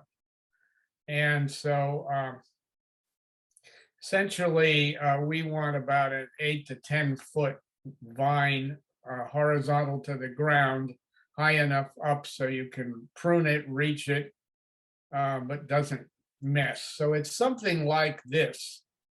That's what you're aiming at doing. And pretty much you're doing a similar thing with bunch grapes also, which are the kinds of things in the supermarket. That's what a winter muscadine vine looks like. That's just 1 year's growth pretty much on the cordon. I use these tea stakes that you can buy readily in Lowe's and Home Depot and lumber yards and things, and bolt one together and then tie clothesline in between the posts. Works well. And then you train the vine up to the cross wire and along it. And you can do it at whatever height is comfortable for you to work on. Once you have a vine growing along this cordon, it's going to put out these scaffolds from this trunk. If you think of the cordon as the primary scaffold branch, then this is a secondary branch coming out, and that's first year.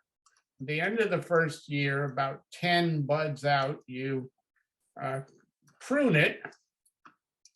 And then what's going to happen is that all of these things in the next year will then put out stems with fruit on it. And what you do the second year is you come along and cut it here so as to get a new branch, because they fruit off of wood that grew last summer. And you need to keep the muscadine vine handleable. It can't get too large, because when it gets too large, you can't prune it, you can't pick it, you can't get anything out of it. And it will probably be in your neighbor's tree if you're not careful. So that's the basic style. Every year you want new wood, and you don't want these things to get any longer than they are.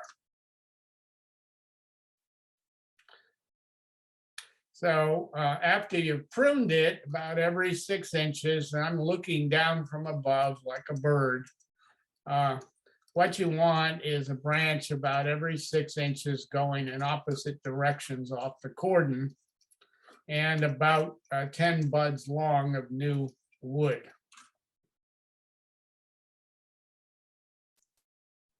Something like that. Takes about maybe 30 minutes to an hour for me every year per vine, something like that. Now, bunch grapes are a bit different. They're much more, they've been domesticated for thousands of years. And so if they're not pruned correctly, they overbear. They produce so much fruit that they won't have anything on them next year if they're still alive. I'm going to stop and eat a quiche tangerine.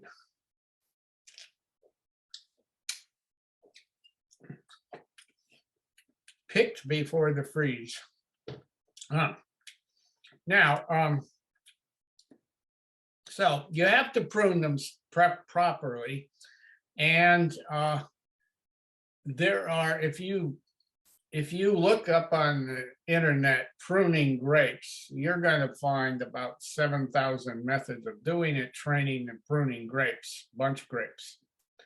And there's all kinds of different strategies and ways to do it. But the bottom line is, if you can't put some kind of an insect net or bird net over the grapes, it's a waste of your time here. So this is basically a set of instructions. of getting the early ones started. That's a very well put together trellis. I don't do anything that elaborate, but you certainly could do it. Mind you, the grapes are going to hang from that stuff up there, so you're going to have to get on a ladder to pretty much do anything with something like that. And that doesn't sound like something I'm terribly fascinated by. But anyway, it is what it is. So whatever you do, you should be able to put a net over it. And I like the fine meshed ones, which are basically insect nets, not bird nets. Bird net, the vines are going to grow through it and will make it much harder for you to. Anyhow, the canes come out of the cordon on the wire, and they put out shoots from buds that grew last year, just like the muscadine. Muscadines need a male and female because they don't self-pollinate, but the bunch grapes all self-pollinate. And so you do the same thing as you did with the muscadines, and new fruit spurs come off of buds that grew last summer. And the question is, how many fruit are you going to allow to be produced? And that is where it just gets a little bit tricky. So these are commercial grapevines. They're probably for wine. And you can see how old the trunk is. That looks to me like California or somewhere like that. But you can see all these branches, and you can see irrigation lines running along there, which even here, grapes do way better if they have regular water. Basically, you may remember I was leaving about 10 buds on the muscadine vines. I'm only leaving 2 buds here. This bud down here at the base is dead. It won't produce any fruit, but this one and this one will put out branches with fruit on it. So basically, that's what you want to leave. Every year, you're going to cut off living wood to 2 buds, and then the number of buds you're going to keep depends on how vigorous the vine is. And that's the key thing, that if the vine grew a whole lot last year, you can have more fruit, and if it didn't grow much, you should have less fruit because it needs to put more effort into growing wood. So basically, you count the number of buds. This is the method I use, at least. And this is a way of calculating how many buds to keep. I wait until it starts budding out. The bunch grapes don't get pruned until we start seeing live growth on the buds. That's the way I know what is alive and what isn't. Count up what's alive and compare it with the growth. The number of branches that were grown last year determine how many buds we use. That's what we do. So this is a method for figuring out how many buds to leave. It's not so much the buds, it's how many bunches of fruit to leave. And basically, you could be getting 10 bunches of fruit off a vine, or you could be getting 100. It depends on how much growth you had in the tree, in the vine rather. So that's a method of doing it. I'm not going to go through, just read this to you. But if you have bunch grapes, I'm gonna be teaching that segment, and we can talk about that in that segment. We'll get some time to do it. See, I think, Carol, are you doing mulberries? I was going to pick up on mulberries. All right, so let's go to mulberries. Okay, mulberries are very easy to grow. In fact, you can look at the bayou in our watershed where the birds have planted lots of mulberries, and they're the #1 trees to grow in native habitat gardens because of the wide variety of bird species that they attract. So the fruit bears on last year's new wood off of older wood. Mulberries are very easy to train a branch to grow parallel to the ground at 3 feet so that all of the upward growth, the new branches will have reachable fruit. And mulberries do get very tall if you let them go, unless they're pruned. And once a mulberry has finished fruiting, usually May, June is the time that they fruit. Once it's done fruiting, thin back all the branches that are getting too tall and or too low, and the suckers that are coming up.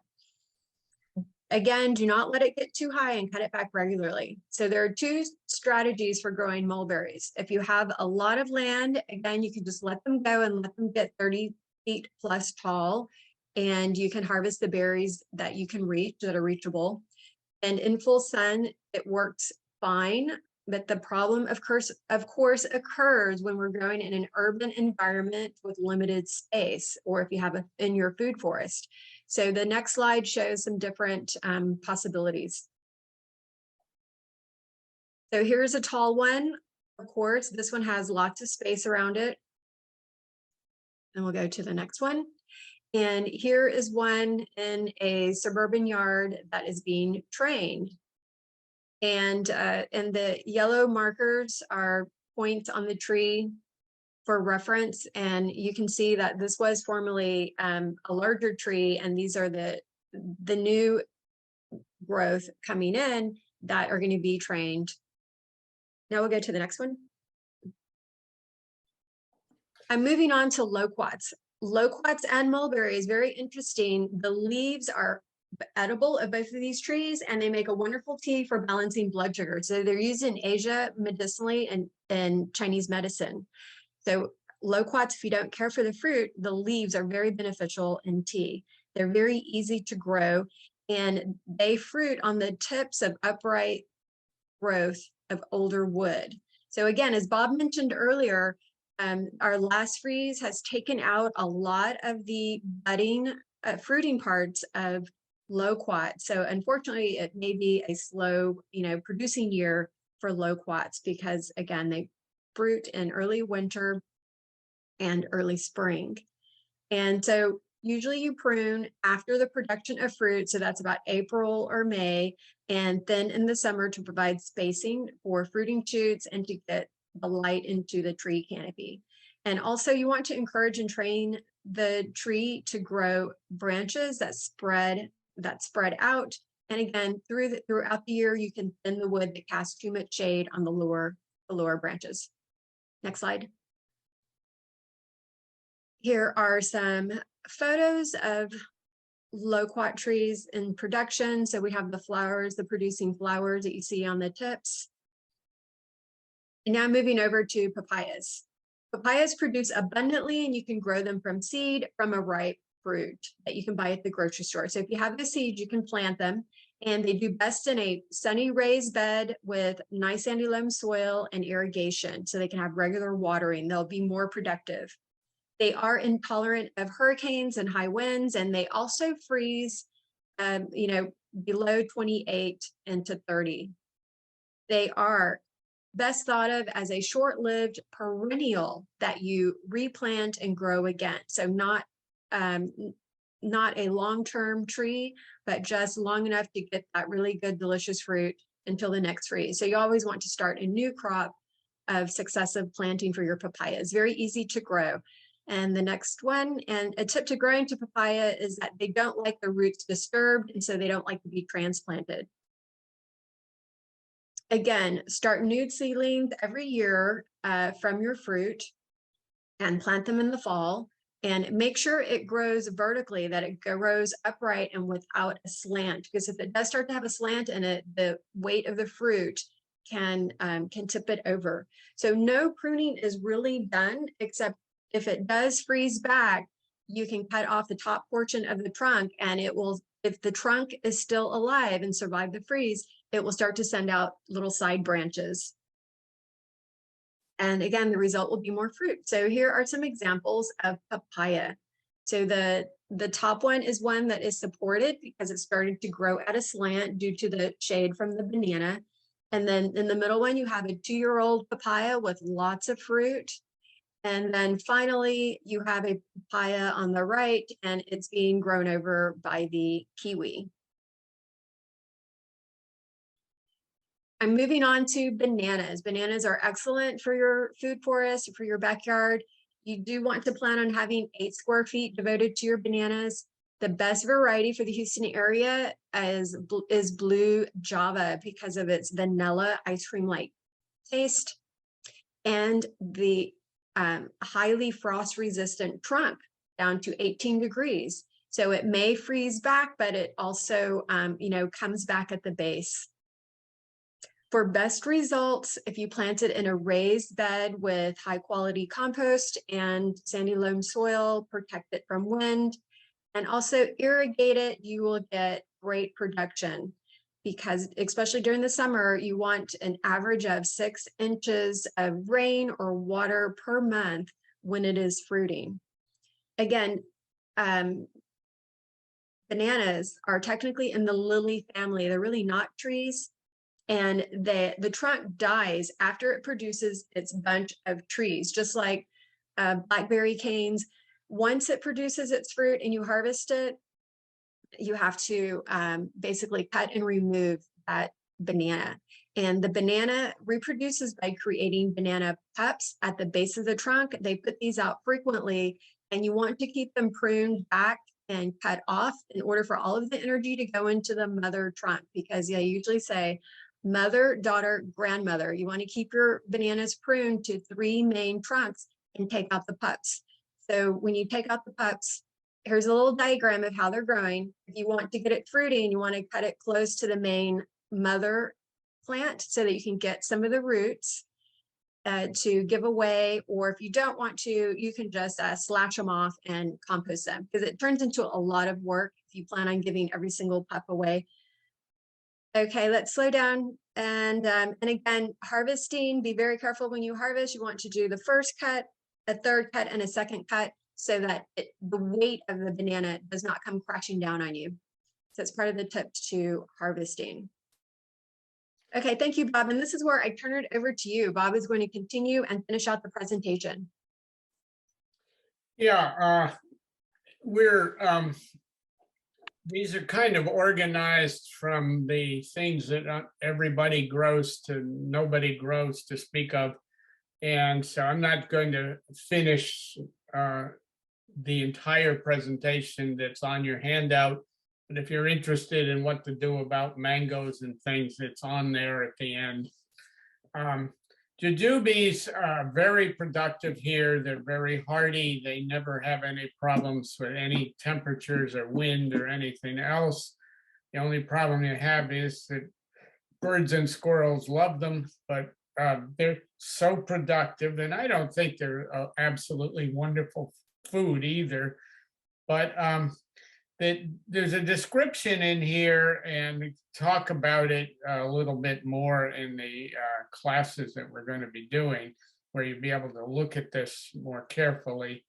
But jujubes bear on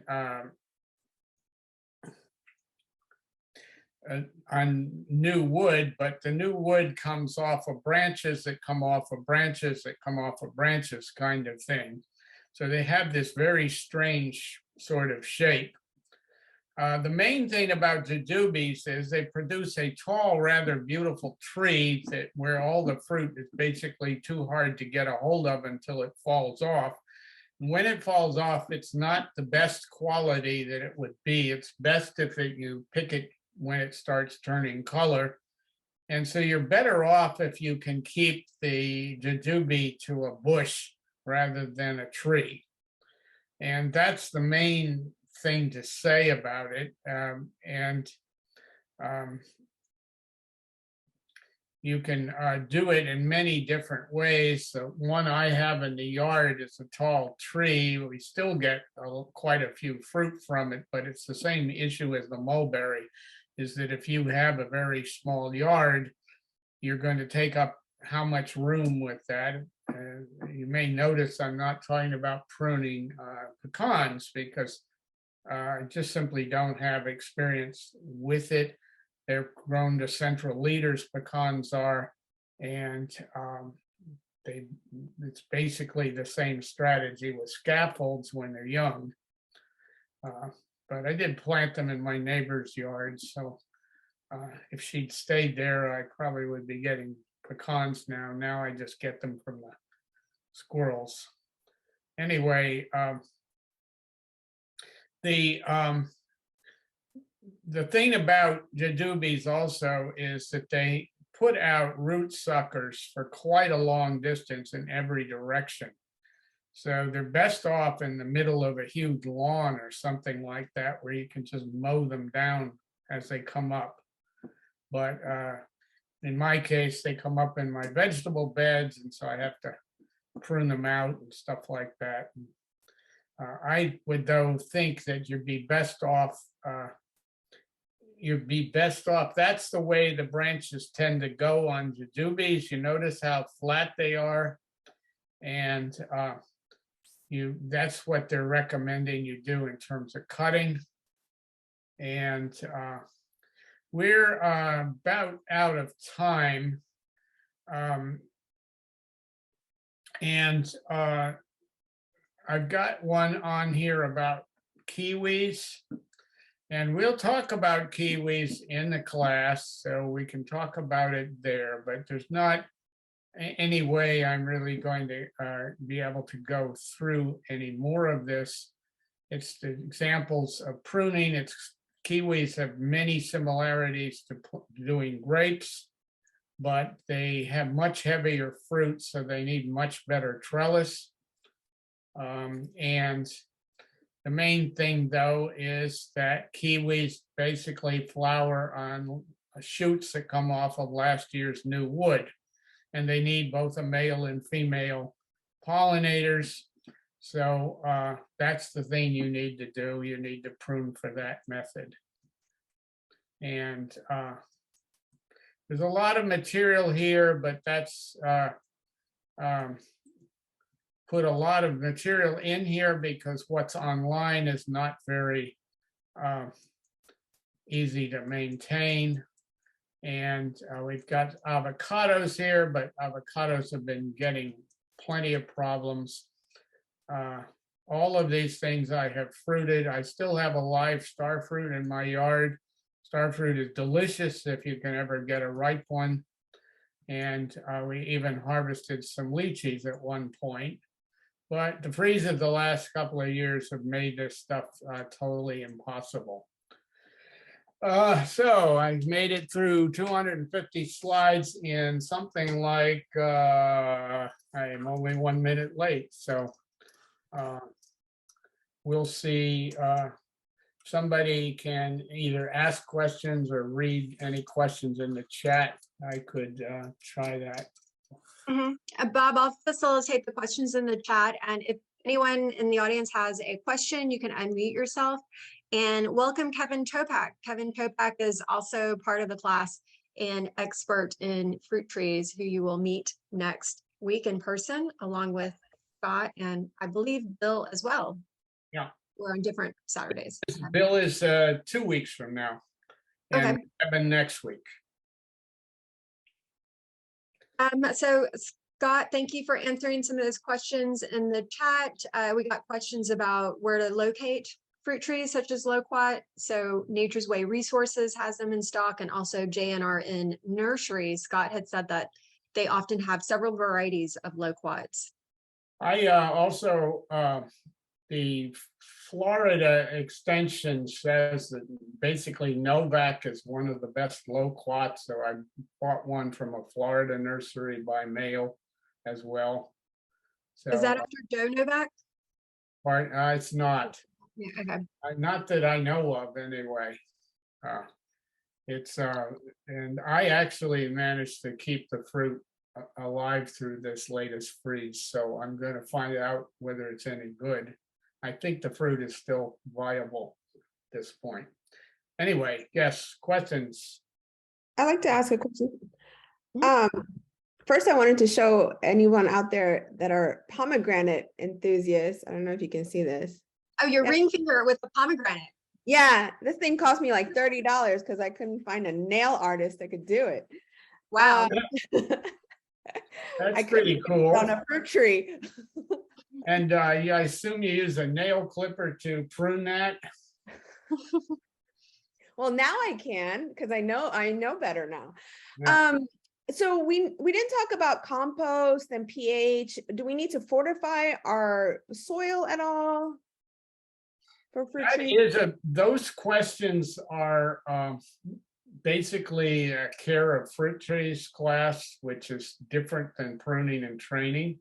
Okay. But broadly speaking,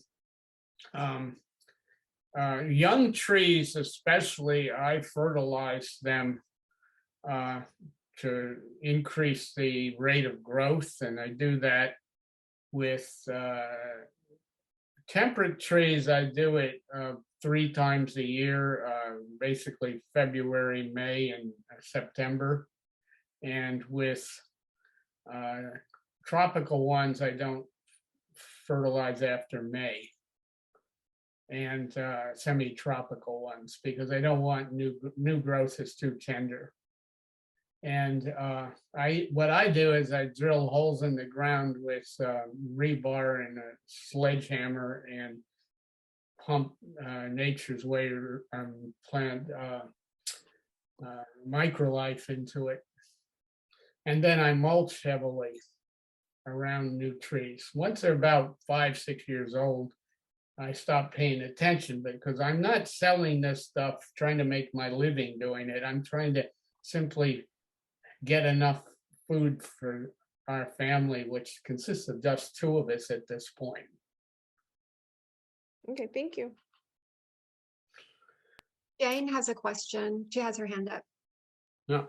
Actually, it's Pierce who has the question. Hi, so small question. Earlier you were talking about cutting, making cuts, and you made the point that you want to make as vertical a cut as possible so that water will not sit on the cut.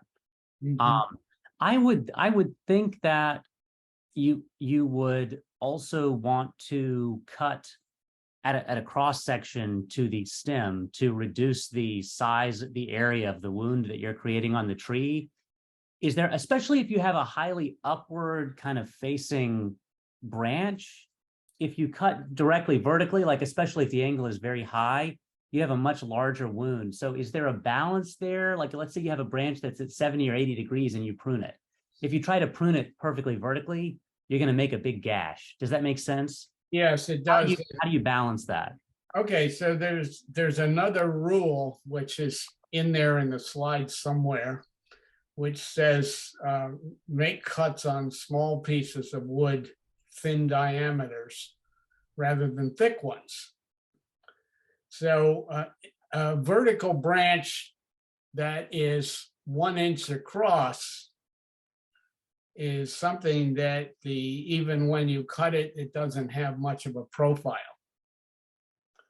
So if you're cutting vertical wood that grew during the last summer, typically it's not going to be very thick. If you're talking about, let's say, a pecan branch that's vertical, that's 18 inches across, then what you're talking about is a big difference in the diameter that's trying to heal. But it's still, even so, the water needs to drain off of this thing. But in an ideal world, you would be able to go totally vertically because the branch is horizontal. But if you've got a vertical one, you still don't want water sitting in a 1 foot diameter log.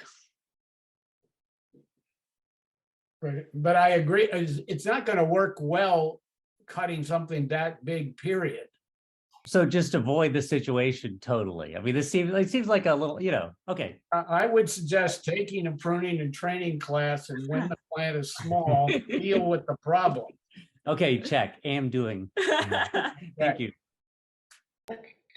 This is Marta. I have a quick question and then I have to leave. So after the freeze of 2021, I had covered up the graft with stacks of leaves and things on my citrus, and most of them came back from above the graft. So the problem is, of course, lots of shoots came out and some of them died and some of them lived. And of course, I was never sure who was going to live and who was going to die. And so now I've ended up, well, before this last freeze, of course, because my citrus was very big, they had a huge root base. And so they were up about 9 feet by this fall.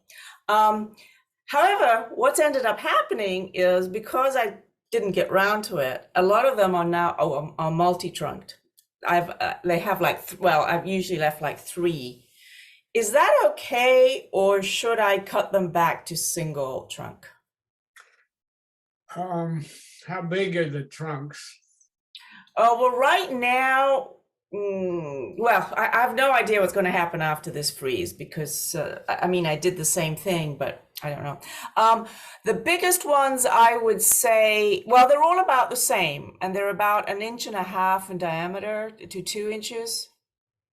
I think 1 inch, 1.5 inches, after you're sure it's not going to freeze anymore this winter. Yeah. 1 inch, 1.5 inches, you can cut it if you have some reason why you think it would be good to cut it. Mm-hmm. Which means, too much foliage isn't good on anything. I don't do a lot of pruning on citrus unless I have an old branch that isn't producing fruit. Mm-hmm. And I certainly cut it.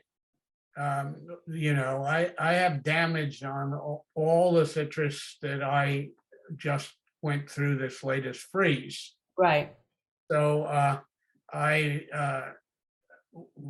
along around April or so, it'll be clear what's dead and what isn't, most likely. So I'll prune that.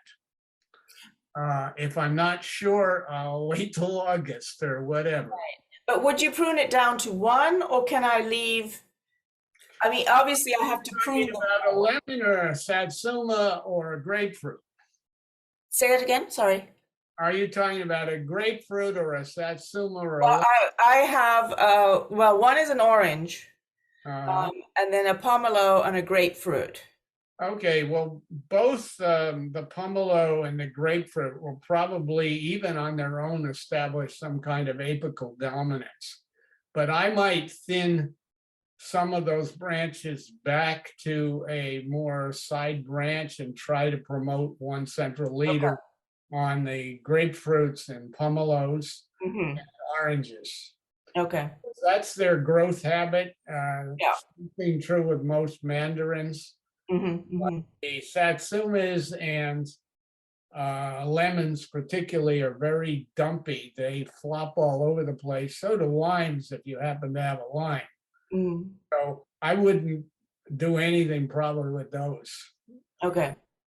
But I think my lemon, interesting, died, but I think you explained why it died, because I think the year before the freeze, it must have had like 400 lemons on it, and I think it was just. Yeah, I've known people to get 800 lemons off a Meyer lemon. Yeah, it was just, anyway, it died. But okay. I just wanted to know, because I hate cutting them, because, they look so I healthy. can tell you a story that we had an enormous number of lemons or grapefruits or something one time, and Nancy took it to Casa Juan Diego, which is a yeah, I know it. homeless shelter, and our hospitality center for people without homes. And and they were glad to get 600 lemons or whatever it was. And they said last night we gave groceries to 800 people. Yeah. That's one lemon for each bag, and we ran out. Mm. So that, you know, you might think you have a lot of lemons, but But they I think it weakened the plant. didn't think. Yes, I know. Anyway. That was the problem. Yeah. Okay, so Okay. any questions? John, you have a question? Thank you.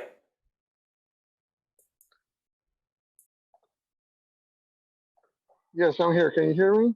Yeah.